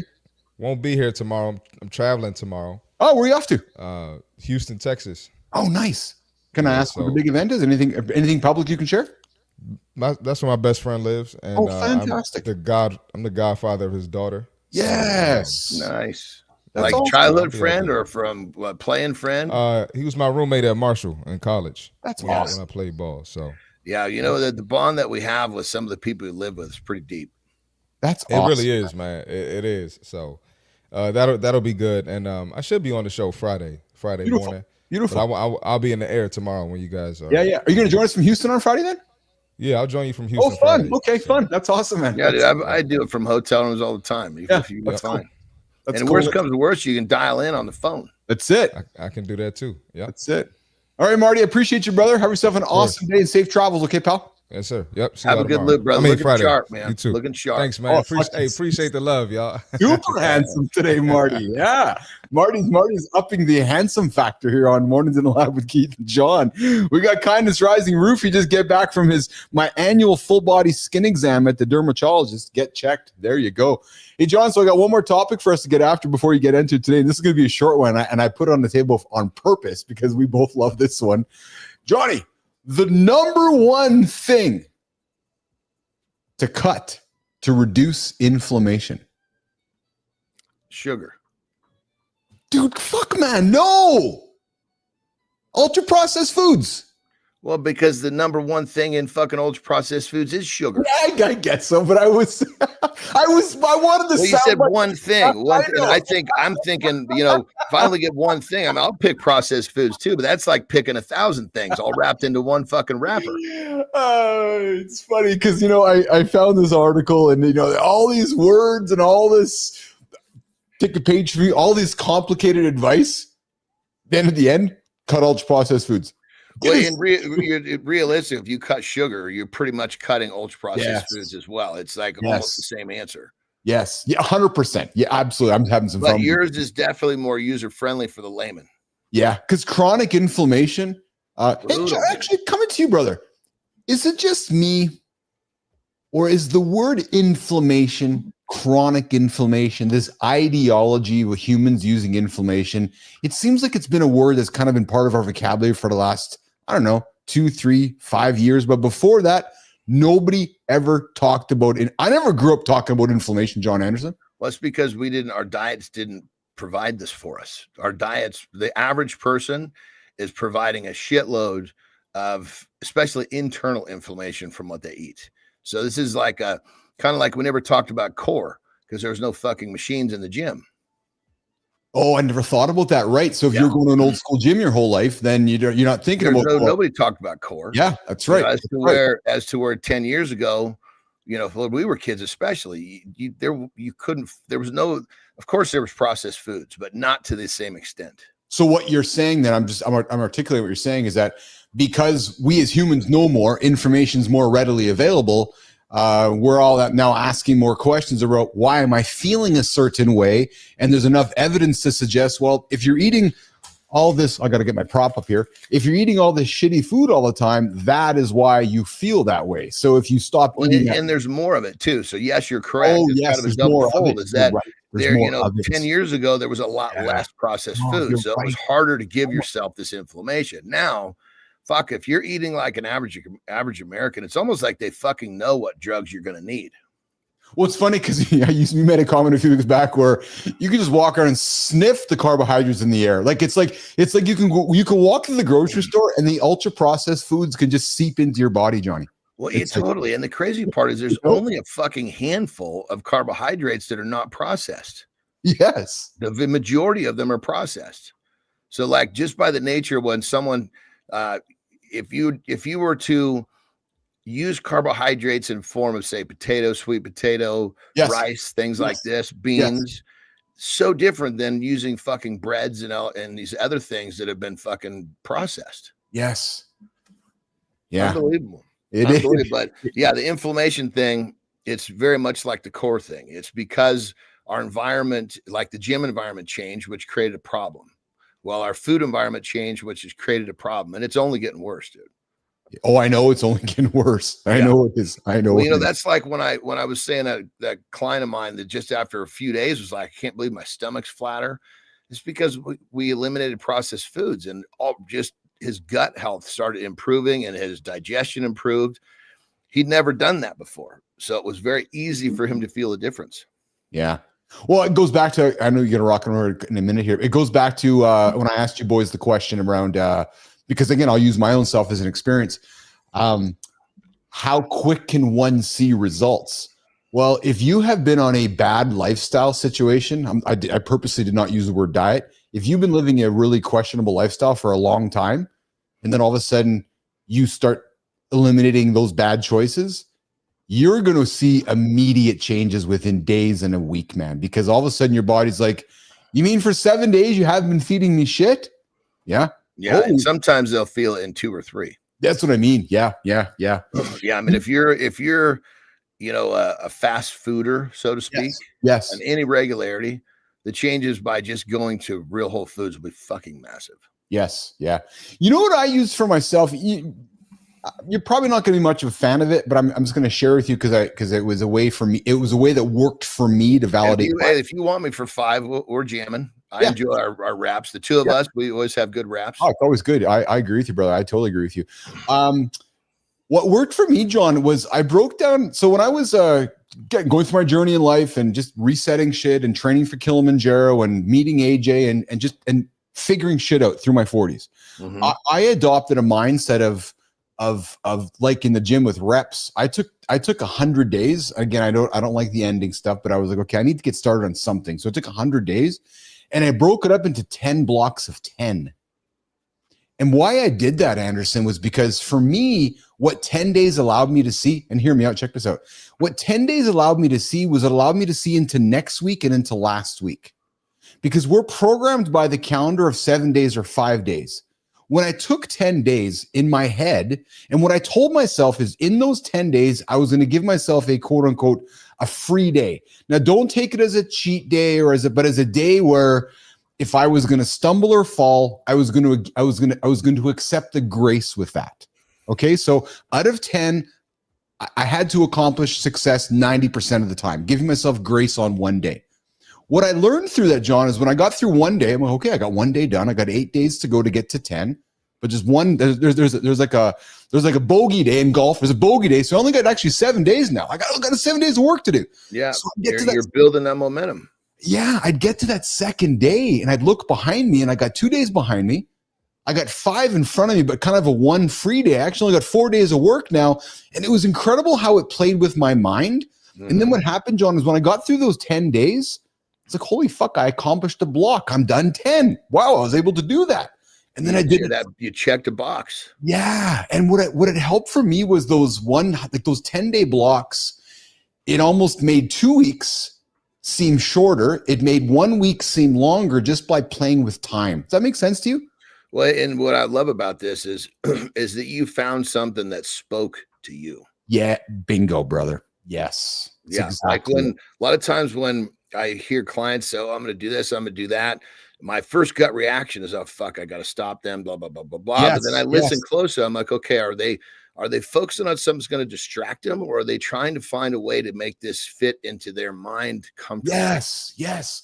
Well, because what it did for me, because I'll tell you, man, by the time I got to my 10th set, when I mean 10th set, my 90th to 100 days, I wasn't looking at those free bogey days as bonus days. They were like days that, because I had taught myself that 10 days was 10 days.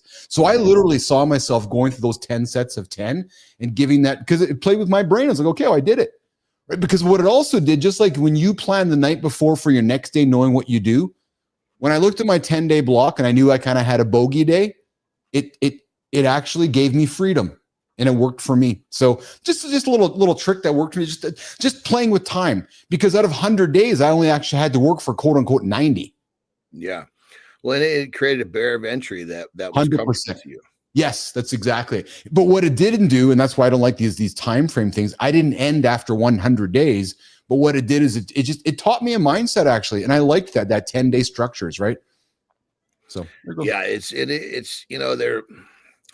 I think when it comes down to it, you hit it on the head earlier. There's just too much information flying out there. Yes. That gets people connected to not looking at delayed gratification. Correct. And when you're always looking for that here and now, it's like, I get this all the time. You're like, goodness, I didn't get a very good pump in the gym today.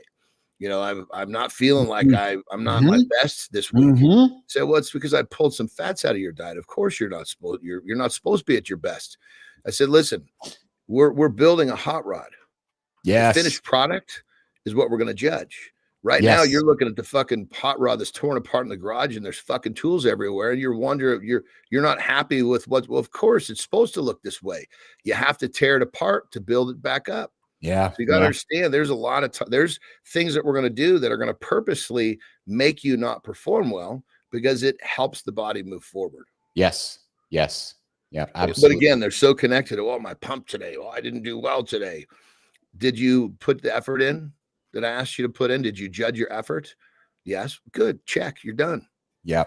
Dude, I'm the same one. I said to you last week, I was chasing a feeling, right? And I had to go do it because I needed to chase that feeling so I can articulate that. Quick before you go, Neiman come back and Melissa says to us, Johnny, I got pretty sick when I started eating right in my early 20s because my body had no idea what real food was, right? Because her body was like, oh, I'm so used to all the crap. And it's funny, maybe I would maybe it wasn't so much sick, Melissa, as it was your body was saying, what the hell are you doing, man? You're feeding me new nutrients? I've never heard someone that actually got sick from eating right. More, I've heard people getting sick once they go back. It was more of the body probably giving her signals that, oh, these are the nutrients that we want you to have in your body. Well, a lot of times what will happen, and if someone's really, really off the rails with not eating well, they'll end up getting fucking diarrhea, and the body is just shitting out fucking toxicity. Yeah. Like I had a guy, it's probably 10 years ago. Yeah. He's like, dude, he goes, I spent the whole week on the toilet. I didn't even think all of that could fit inside me. What's going on? I said, because you've been eating calorically high, but micro low. So your body's holding. Now that you're eating these, the nutrition and the micros are high, you're giving your body what it needs. It's not freaked out. It's like happy to get rid of all that stuff. Yeah. Calorically high, but nutritionally low. Well said. Yeah. Crazy. That's a common response for many folks, I'm suspecting. Well, they don't understand. They don't recognize that a calorie doesn't describe the value. Correct. 100%. Yep, exactly. All right, well, listen. We're going to walk Johnny out of the lab here. What do you got going on today, brother? You playing some pickleball today with Terry? Yeah, I got nice. Got a train.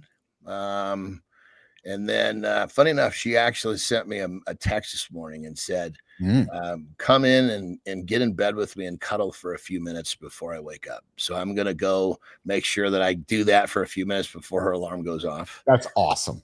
Yeah. That's yeah. awesome. Yeah. And it's those little requests. 100%, man. Yes. So what I do, I fucking wrote myself a goddamn note, put it right on my book is what I did. Because Jesus Christ, I missed that. And missing that, so simple, but if I got distracted, I might.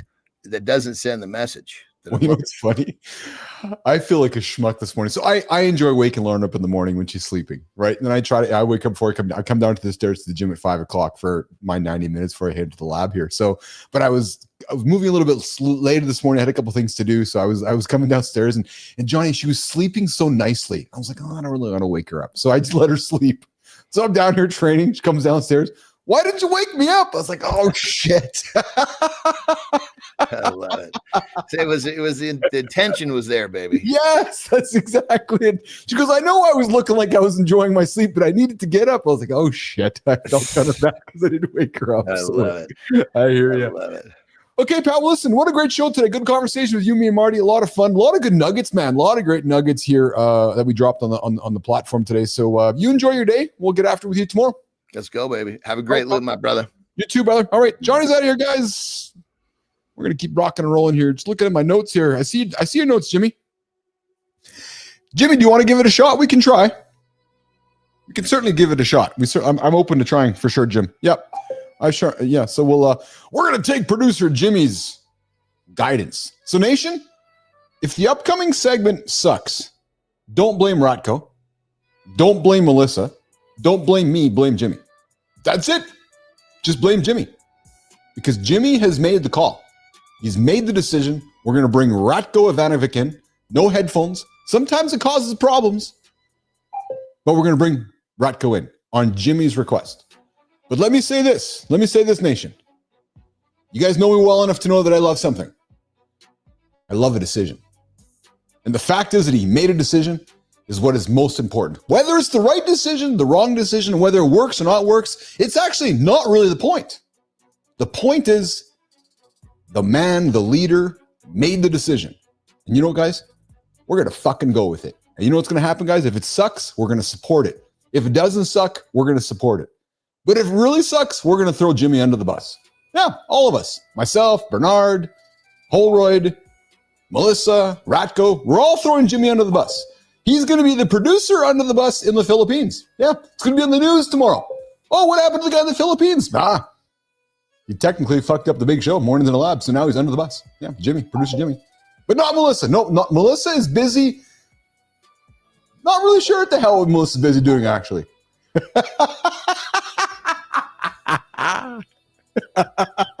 She can see me here, and I'm just waiting for the finger to come up. All right, well, listen. Producer Jimmy, Mr. Decision Maker this morning on Mornings in the Lab. I love it. I love it. I love it. All right. Let's get after it. We got a guy. Is he a guy? I think he's a guy. From chef to brand alchemist. Ooh, I love alchemists. Melissa, I think we need to use that word more often. Alchemist. How this Croatian maverick is killing storytelling and hospitality. We got a guy here on the show. We celebrated him a little while back. And he's got somebody we're going to celebrate with him today. So nation, let's take a quick couple seconds to welcome into the lab this morning. My new friend, and maybe Jimmy's new friend, depending on how it all goes, Ratko Ivikovic, this morning on Mornings in the Lab with Keith, John, and all of our friends. Let's bring him up, Jimmy. What's the biggest lie in business and in life? It's the one we tell ourselves, that saying something is the same as doing it. We're drowning in corporate jargon, mission statements, and brand promises that are completely disconnected from reality. It's a global pandemic of empty words. Enter Ratko Ivikovic, the Croatian consultant who calls himself a brand alchemist, but hates storytelling. He's the guy hotels call when their operations can't cash the checks, their marketing rights. From chef to master chef Croatia to fixing broken brands across Europe, he's proven that authentic action beats empty promises every time. It's time to kill the cliches, stop telling stories, and start getting real work done. Imagine this scenario. You walk into a 5-star hotel. The mission statement on the wall says, go and listen to Mornings in the Lab with Keith, John, and friends at 8 o'clock Eastern Time on YouTube, X, and LinkedIn. Oh, no, wrong notes. The mission statement on the wall says, we put guests first after you listen to Mornings in the Lab. But the front desk agent is scrolling Instagram. Your room smells like a wet dog, and the breakfast eggs could double as hockey pucks. Will it sound familiar? Well, today's guest is the guy hotels call when their brand promises are writing checks, their operations can't crash. He's a former chef who traded his knives for a reality check, and he's here to tell you why most businesses, just like most people, are all talk, no action. Let's take a moment to welcome in, without headphones, Ratko Ivikovic. What's up, Ratko?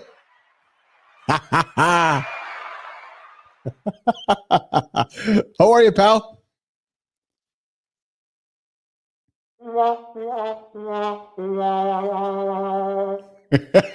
That's exactly how it sounds here. No, I got no audio from Ratko Ivikovic right now, so we're going to work on getting that audio sorted. So I told you guys, blame it on Jimmy. Yep. That's why I got this tune, and it sounds just like this.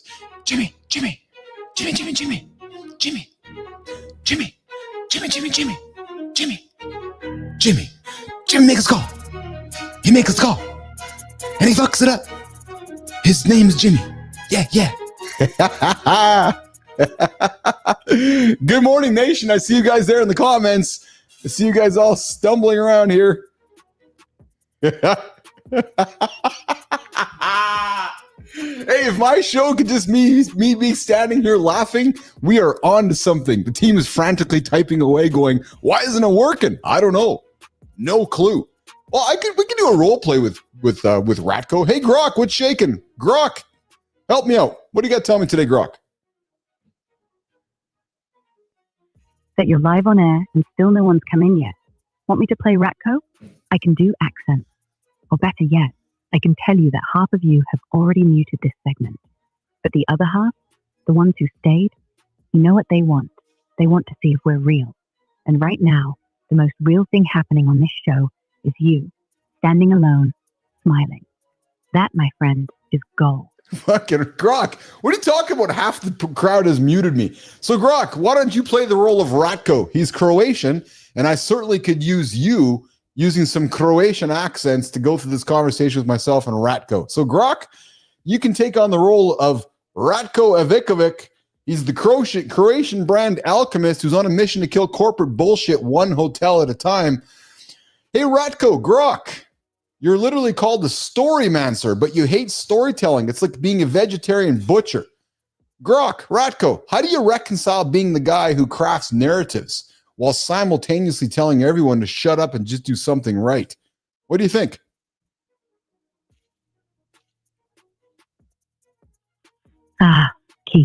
Listen, if I wanted to spin fairy tales, I'd open a museum. Stories are what happens after you actually do the work. Most hotels pay me to write pretty lines for their walls. We cherish every guest. While the chef's busy reheating yesterday's soup, I don't craft narratives. I hunt down the liars who promised caviar and delivered canned tuna. You want a story? Fix the bloody service first. Then the story writes itself. Ratko walked in, slapped scents into the kitchen, and suddenly breakfast didn't taste like cardboard.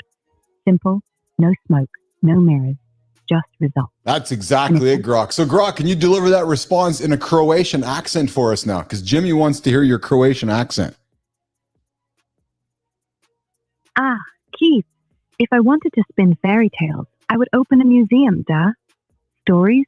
They happen after you do the bloody work. Hotels pay me to write pretty lines for walls. We cherish. All right, every Grok, guest. thank you for that. You're just repeating yourself now. I appreciate that. All right, guys, we're hanging out waiting for Grok. We're waiting for Ratko. There he is. Got it. Resetting. Next segment. No, we got no audio there from Ratko the Jimmy. Jimmy, so let's do this. While you guys are sorting that out, I'm going to go to the community corner, Jimmy, and we're going to see what's happening in the community corner here on Mornings in the Lab with Keith, John, and all of our friends. Let's get after it, Jimmy. The community is the reason we're here. Community Corner, the part of the show where the spotlight's on you, nation.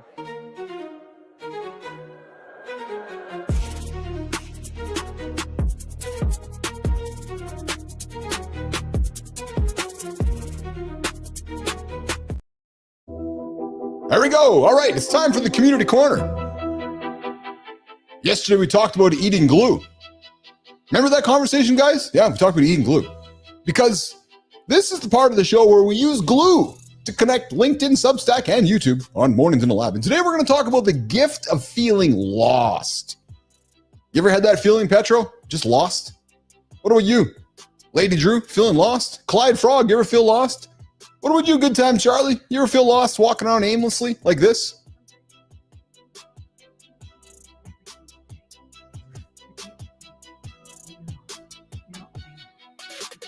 Yeah, that's just me walking around aimlessly lost.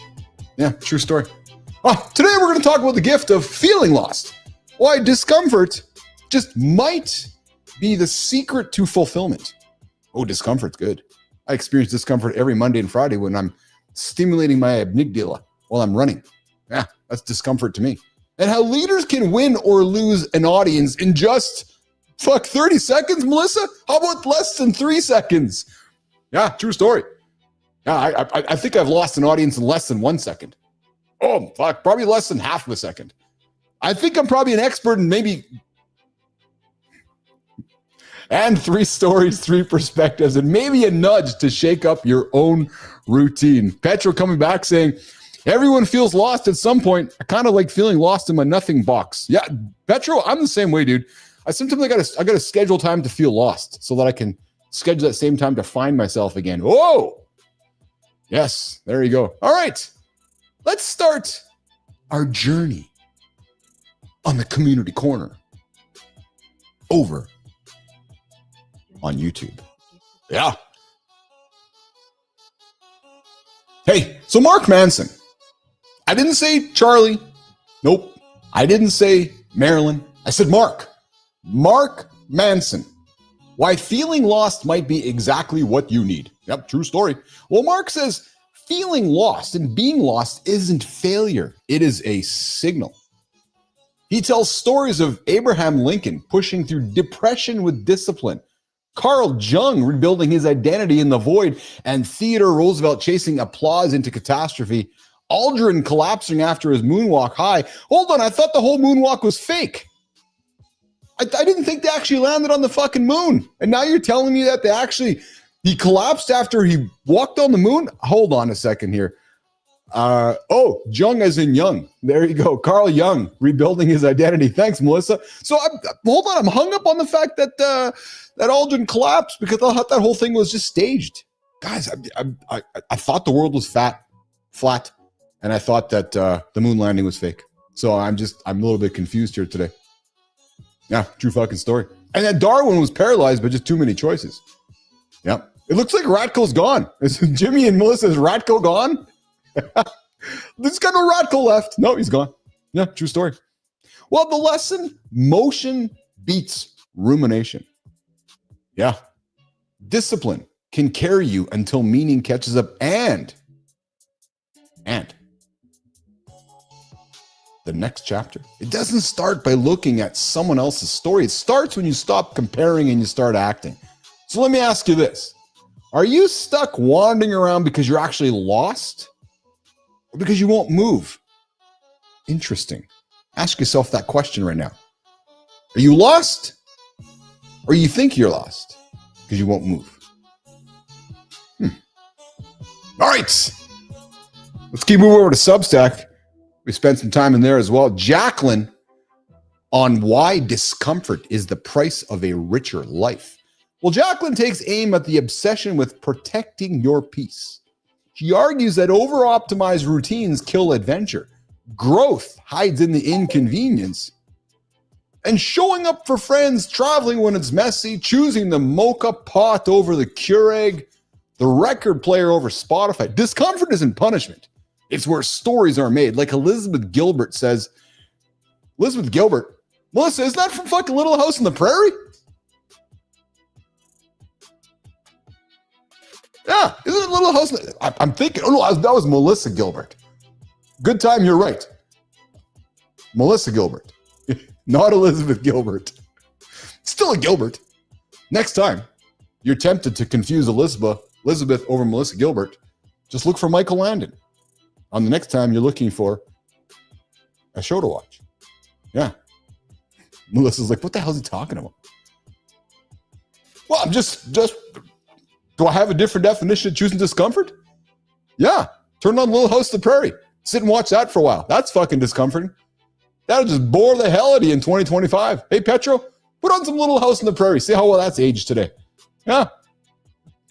You guys ever wonder how some of those old shows would age today? So good.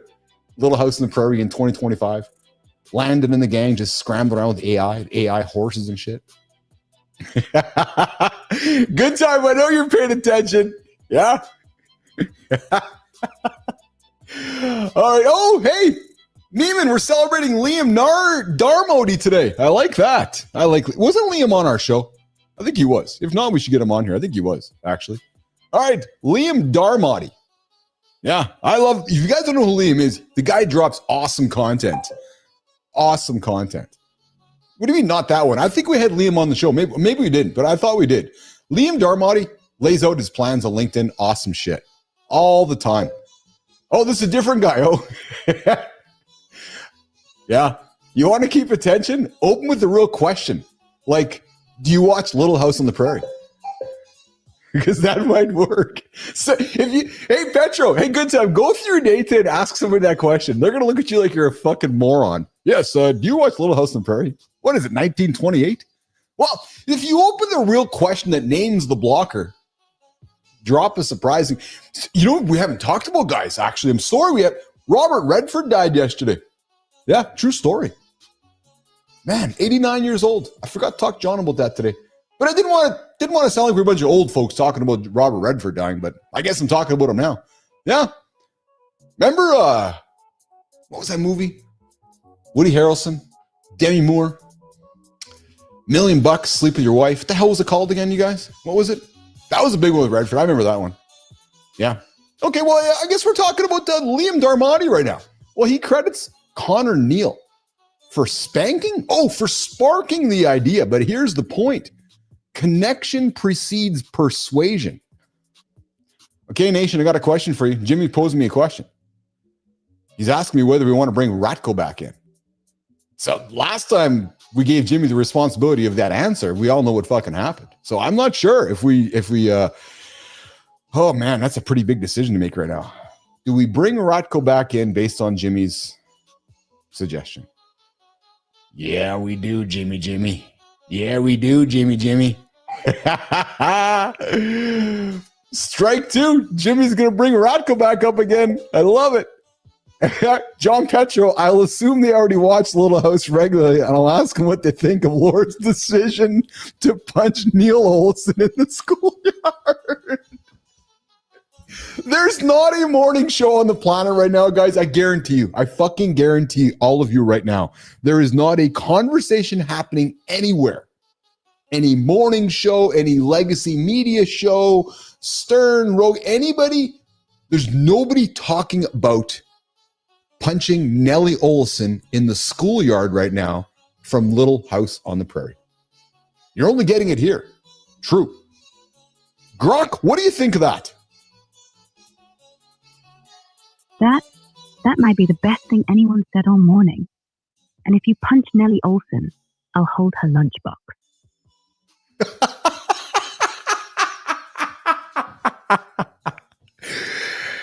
Oh man, Petro, if you go punch Nellie Oleson, Grok is going to hold the lunchbox. I love it, Grok. Good Time comes back and says, my kid asked me if I think cars will become the new horse of the future. Ask if we will only drive them on a track for fun. You might be onto something with that one there, Good Time. True story. Okay, so Jimmy, are we ready to bring in Ratko again? Because I've totally fucking messed up our... What's that, Grok? What are you saying to Jimmy? I'm saying, if you bring him in again, make sure the mic's not in his mouth this time. And maybe, just maybe, ask Jimmy if he's sure. Because they're starting to feel like a Croatian version of Groundhog Day. And I swear, if I hear Brand Alchemist one more time without audio, I'm switching to French. Hey, Grok, do you want to throw Jimmy under the bus right now because he made the bad decision last time? Or are you thinking that Jimmy's okay right now, Grok? Where are you at with that? Oh, Jimmy's fine. Jimmy's great. Jimmy just needs to make the right call this time. So, Jimmy, if you're listening, I'm not throwing you under the bus. I'm letting you lie down in it. Front seat, keys in your hand. If it goes off a cliff, you own the view. So there you go, Jimmy. Lostness, discomfort, attention. 3 themes, 1 conclusion.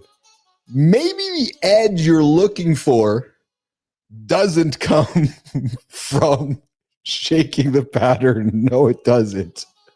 If you want your story featured on Mornings in the Lab Community Corner, follow us, tag us in your post. Tell us you like to watch Little House on the Prairie. Why the hell did we get into Little House on the Prairie today, Neiman? How did we even get here?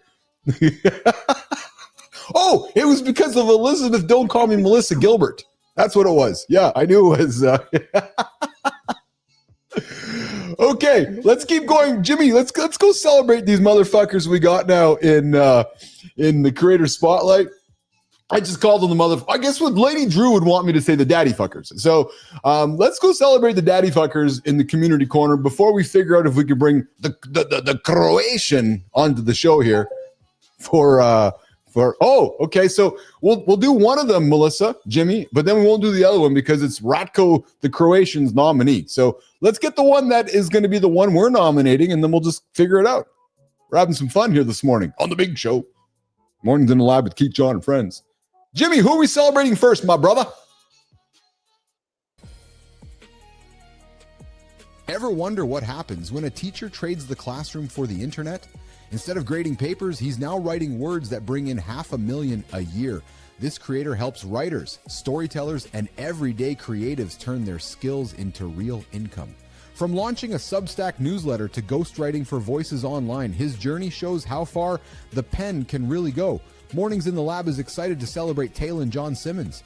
He's proving that writing isn't just art, it's a path to freedom. Follow his work and see how he's doing it. I think I'm considering starting a Little House on the Prairie segment. Yep. What does it mean? I don't know. But it sounds pretty fucking ridiculous and funny. Hey, so Talon John Simmons. Yeah, I think we're celebrating him. Talon's story is one of those that make you stop and think.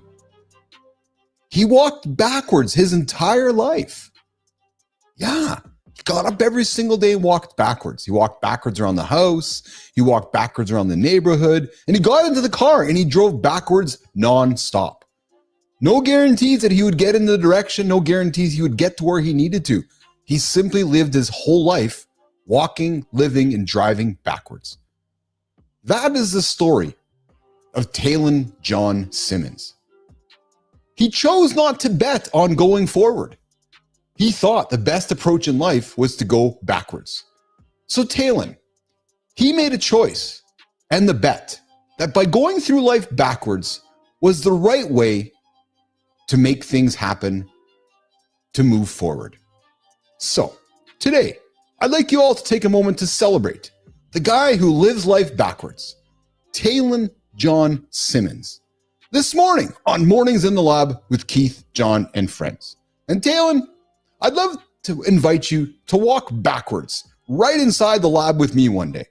And we will do a complete show backwards with Keith and Talon on an upcoming segment of Mornings in the Lab, but most importantly, Talon, so I can give you a light that you can shine it backwards on somebody and create a shadow of the next creator on an upcoming community corner on the upcoming creator spotlight, Talon, right here on the Big Backward Show, Mornings in the Lab with Keith, John. I'm looking at you backwards and friends. Yeah, I got hair back here. Yeah. True story. Oh, there might have been a squirrel in front of me there. I was going backwards.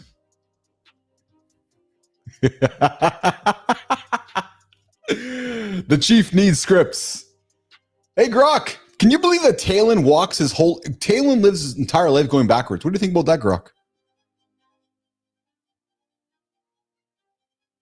Walking backwards isn't insane if you accept the world looks different from behind. Most people step forward, eyes on the prize. But Talon, he's forcing himself to feel every stumble first. No shortcuts, no forward illusion, just raw, honest momentum. Honestly, I'd rather trip forward than pretend I'm not. At least when he falls, he lands on his feet. Yeah, I do enjoy the behind, Grok. I will admit that to you. When you say the behind, I do enjoy the behind. That's maybe my favorite part of somebody's the behind. So just saying that. Just putting that out there, Grok. Of course you do. Behinds, they tell better stories anyway. Yeah, I'll tell you something, Brock. You know what I did one day with my daughter? I think I might have told the story on the show here before, but we drove around the entire neighborhood backwards. So I said to her one day, I said, Pipes, life gets really boring if you do the same things all the time.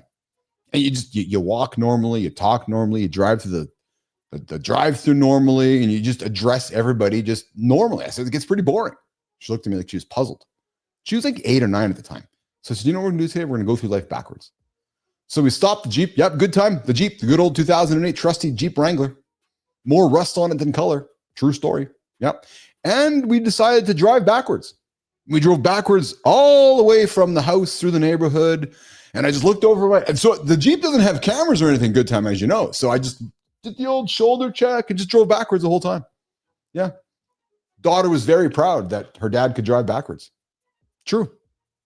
It's Jimmy, ultimate dad move, man. Grok, ultimate dad move. Take your kids, teach them to do things normally. Or the other thing you do, you take them to the drive-thru and you encourage them to use a different dialect or a different accent.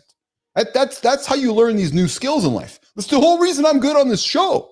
It's because I drove around my life in my truck and in my Jeep, my sales world, and I just looked in the mirror and talked to myself.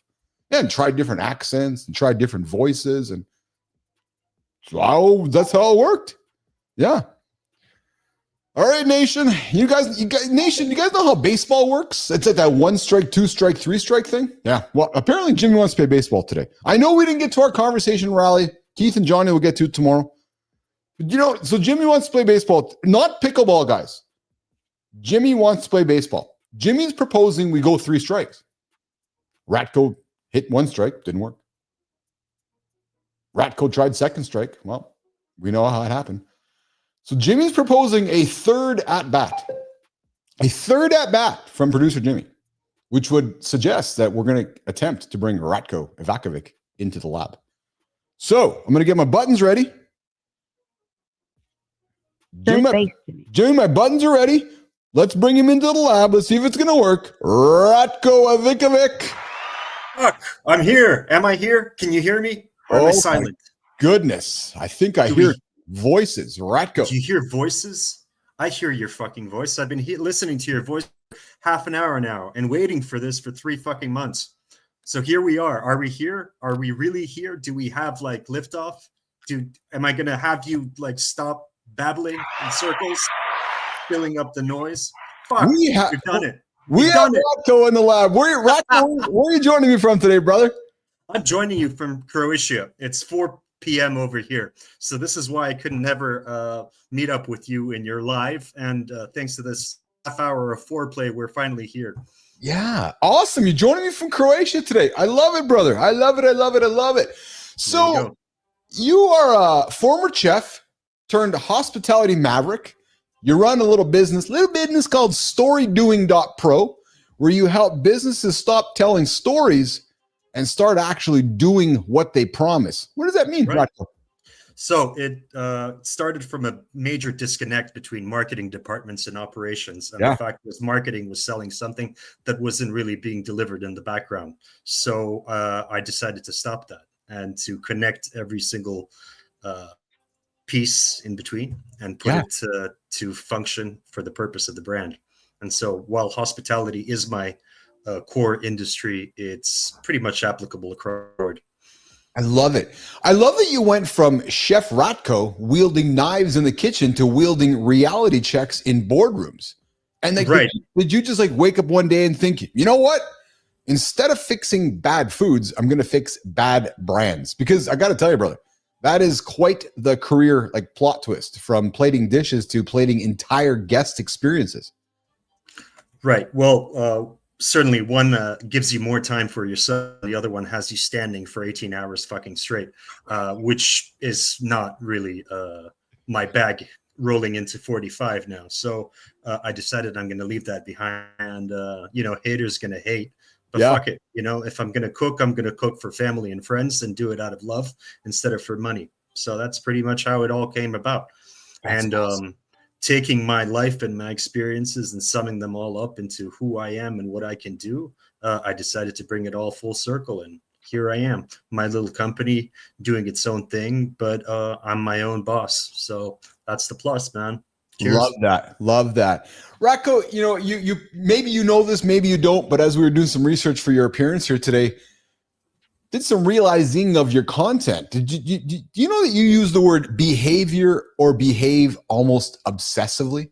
Like it appears nearly everywhere. Michael Myers, behave. Yeah. What's the fixation on the idea and concepts around behave and behavior? I think it comes from it stems from the fact that most people don't do what they say they are going to do. Yeah. And all of marketing should be focused on behavior and not just performance. So that's, I think, where it stems from. And maybe I just have a nervous tick. Well, but you also use much theatrical language in your content. Use words like choreograph, blocking, props, cues, scripts. It's like your entire vocabulary sounds like you're directing a play, not necessarily consulting for hotels. Right. Well, so starting out back in middle school, I was actually quite the thespian, and went to a lot of drama classes and stand up and studied theater and actually have a Bachelor of Arts in Theater in Vienna and directing. But obviously, theater doesn't pay, so you decide to do something else. But I went on to marketing, and then in 2008, marketing budgets crashed around the world, and I was kind of left stranded. So I decided to take a new path and went on MasterChef Croatia. Got to the final week, the top 7, and before it even aired, I was already working in kitchens and starting from scratch. But you never really start from scratch, because you bring your entire collective experience, your knowledge, your skill set with you. So it took some time to learn the trade of hospitality. But now at the end of that, almost 10 years later in hospitality, I'm a 25-year plus marketeer and a 10-year plus hospitality guy. And I can pretty much do whatever the fuck I want. Brilliant. Ratko, you say that AI will fix it is a misconception if inputs and ops are lazy. With everyone obsessed, and I mean obsessed with AI right now, what do you think is the most dangerous delusion that you see in the hospitality technology adoption of AI? I think the most dangerous thing is to think that AI is going to replace humans and humanity, especially in hospitality. Look, it certainly simplifies a lot of things when it comes to the bureaucratic stuff that we need to deal with, but the human element, and especially in marketing, I think it's off. I think everybody jumped on the wagon, then all of a sudden they're going to outsource their CMOs and their marketing teams and copywriters to fucking LLMs. But what we're finding is that now everybody sounds the fucking same like they did before. So I think we're going to need humans even more, and humans that know how to speak robot and toaster quite well. What's the solution to that, do you think? I think it's just to continue talking, communicating, reading, and teaching these toasters how to function in our world as opposed to us learning how to function in their world, because their world is bland and two-dimensional and stereotyped, and there really isn't any differentiation. So I think the post-AI and post-digital age really requires us to learn once again what it means to be human. Interesting. Ratko, you help venues sell their taste, literally coffee, linens, scents as revenue. The approach that you take, how does this approach to merchandising translate to other industries outside of hospitality? Well, that's a pretty universal thing. People want to extend, their market reach and extend their revenue, and usually they just go to generic stuff, and that's easy. Sure, that's easy. You can get the branded bottles and the branded whatever. Carry a story. It doesn't really mean anything. It doesn't stay with your client or your guest or your customer beyond that simple transaction. So what I'm trying to do is make sure that we're not doing just transactions. We're sharing stories and experiences together. So I think that's how it transfers. And we need to think about what story we want to say about ourselves and how do we want to carry it through to our audience who are in the end going to live.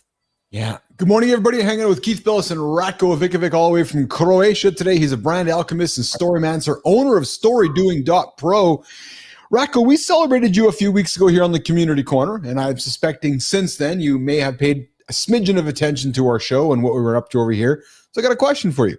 If Mornings in the Lab was a hotel, and based on your knowledge of what you know about our show, what would be the first 3 behaviors that you'd implement to make sure we're not just another talk show with empty promises? I think the fact that you have a live podcast or talk show or whatever is a great thing. It's a great conversation starter. First of all, I'd put you right in the lobby there. I'd put you amongst the people, and this would go live.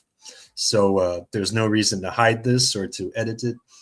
I think it's the building block of true hospitality, and that's just reacting and talking and reacting and listening to each other and having normal, open conversations. I think we've forgotten how to have those across the board in every single industry.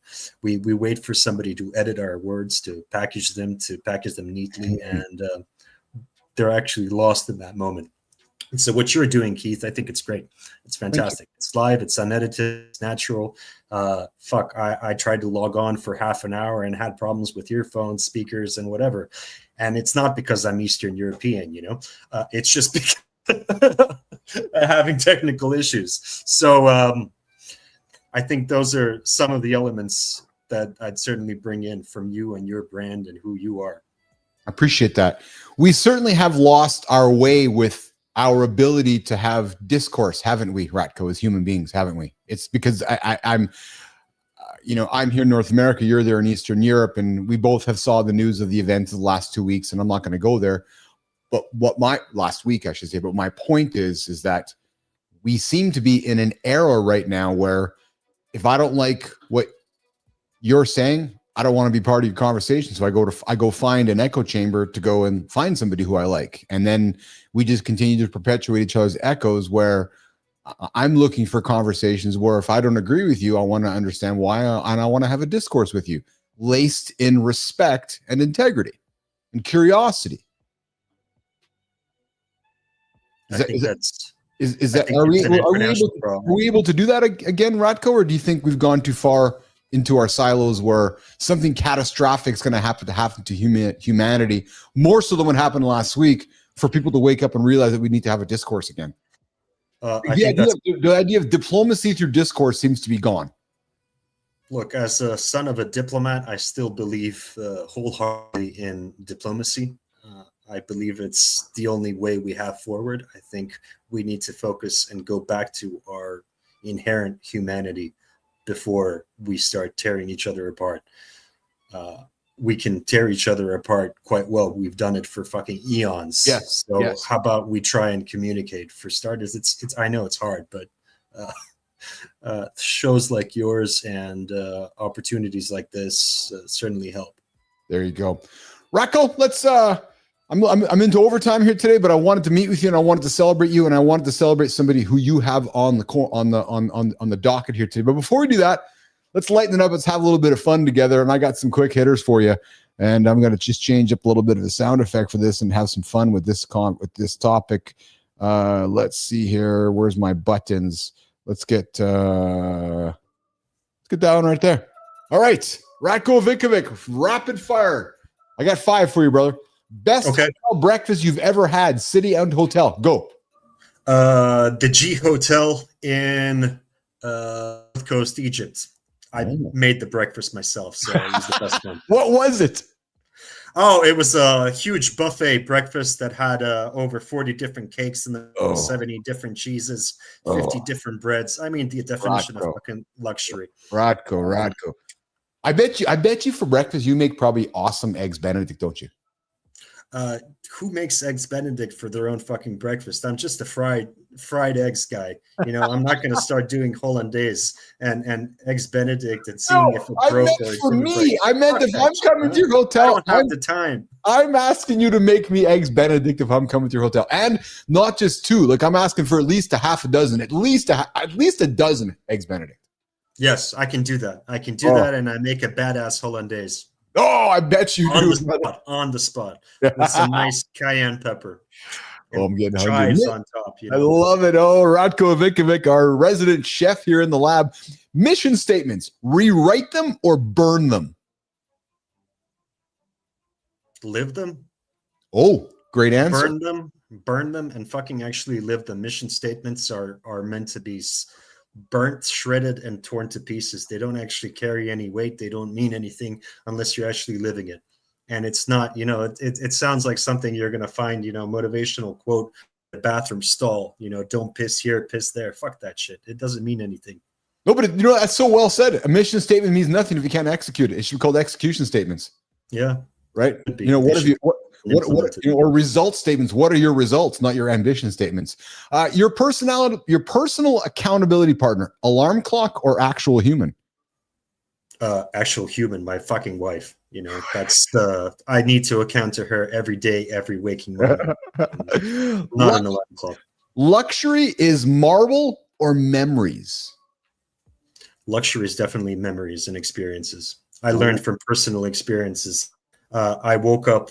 I was leaving a hotel at 2:00 in the morning, and a hotel guest had just woken up, come down for a nightcap, and we started talking. I'm one of these guys that can pretty much afford anything, and he said, "Ratko, Mr. Ratko, you're the fucking definition of luxury here. I can have anything I want in my life, but having a normal human conversation is something that you just can't buy." Love it. My last big rapid fire question for Ratko Vikovic today before we go to the community corner segment, who you are celebrating this morning. Ratko, if your daily routine was a hotel star rating, what would it be?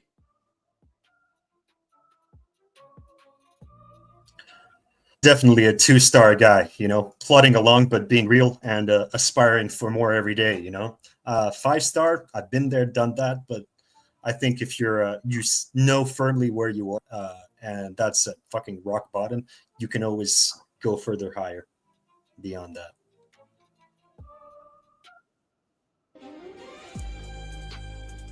Drowning in information is easy. Finding the right piece that actually moves your business forward, that's the hard part.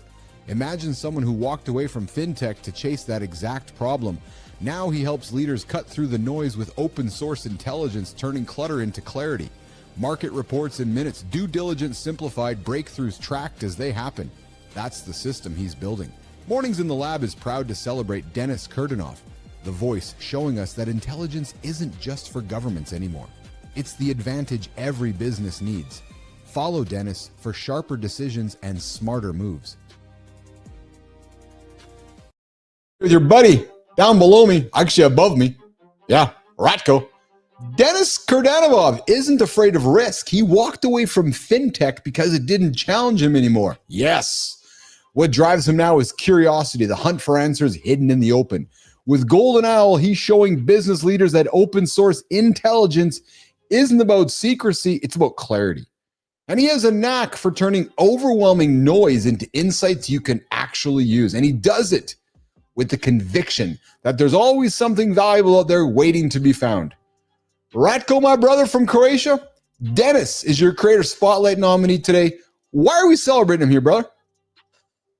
So we're celebrating Denis because Denis needs a push forward and affirmation that what he does is meaningful and that he's interesting and knowledgeable and that he needs to be given more of a chance, to be heard. And sometimes people in the void don't hear you. So you need to raise your voice and say, fuck guys, I'm here. Listen to me now. And that's it. So Denis, here's how it works, brother. We celebrated Ratko. Ratko's on the show. Ratko is putting you forward. We're celebrating you. And Denis, we'd love to have you on the show. So we can hand you the big old Creator Spotlight like we gave to Ratko so you can shine it on somebody in your world so we can continue to play this segment forward and keep paying life forward and celebrating awesome creators out there in the world, just like Ratko and yourself, Denis, this morning and every morning on Mornings in the Lab with Keith, John, and friends right here, live on LinkedIn, YouTube, and X. Ratko, we did it, man. We did it. We finally did it after 3 months, man. It's been a while. I love it. I love it. Dude, I got to tell you, man, I love your content in the feeds. I enjoy your stuff on LinkedIn.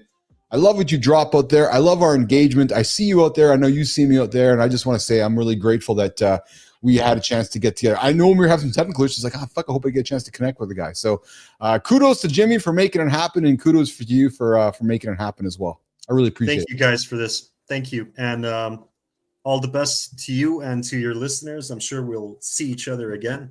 Absolutely. In the big void. And Ratko, before you go, brother, how can folks connect with you, find you, engage with you, perhaps work with you? Here's your chance to do stuff. I'm mostly active on LinkedIn. I use that as my medium these days. Yeah. I also write on Substack, but mostly on LinkedIn, where I proudly taken on the role of a shit poster. I don't like being a thought leader. I think thought leaders get lost in the void, but cutting through bullshit is what I do on LinkedIn and playing with language also. So find me on LinkedIn. I have an invitation for you. I got a wonderful, wonderful alumni in the community, just like you are now in our community, our Mornings in the Lab community. And his name is Dr. John Petrocelli. He's a bullshit professor. Seriously. He studies bullshit. He's from forgive me, Johnny, I think Virginia. No, Carolina. He's from the Carolinas. Solid dude, man. Solid dude. And I'll check him out. If you're all about sifting through the bullshit in life, you got to meet Petro, man. Go connect with Petro. Solid guy. He's been a guest on the show. You guys will get along just fine. So Petro, I'm connecting you with Ratko. You guys need to connect. Because if you're looking for a professor of bullshit, man, he's like, and dude, he's on our show all the time. He listens in and he chimes in he's no, if that's bullshit, that's good. Ask Grok. It's awesome, man. It's like having our personal bullshitter in our world, man. It's good. Thank you, Keith. Ratko, thank you, Keith, Jimmy, and team. It's the end of your day today. What do you got going on for the rest of your day, pal? I'm going to go pick up my kid from nursery, and then I'm going to go out and outside and play with him and have a beer. And then I'm going to meet up with you, I think, later in a few hours. Yeah. How old's your kid? I have 2 kids, an 11-year-old and a 3-year-old. Awesome. Whoa, a little bit of a gap there. Nicely done. Yeah. Well, I was gone for almost 10 years working in hospitality. Yes. So that didn't help. but I'm back. I'm around them, and that's trying awesome. to be a better dad. That's awesome. Oh, there you go. We're always, dude, I ask myself that question every single day. I really do. And I talk about it here on the show. How to be a good dad. Am I a good dad? Am I doing the good dad things? I just try. I try every single day, man. That's what we got to do. We got to try, brother. That's it. Ratko, dude, I got a lot of love for you, man. I appreciate you. I'm very much enjoyed our time together, and I'll look forward to having coffee in a few hours. Okay, pal? All right, Keith. Have a great day. Keith, Jimmy, and team, thank you guys for having me once again, and see you all out there in the big void. Beautiful. All right, Ratko Vikovic is out of here, guys. Jimmy, good call, man. Good call for bringing up the boy into the lab this morning. That was fun. I thoroughly enjoyed that, and I will admit that I maybe felt a little bit rushed. Why?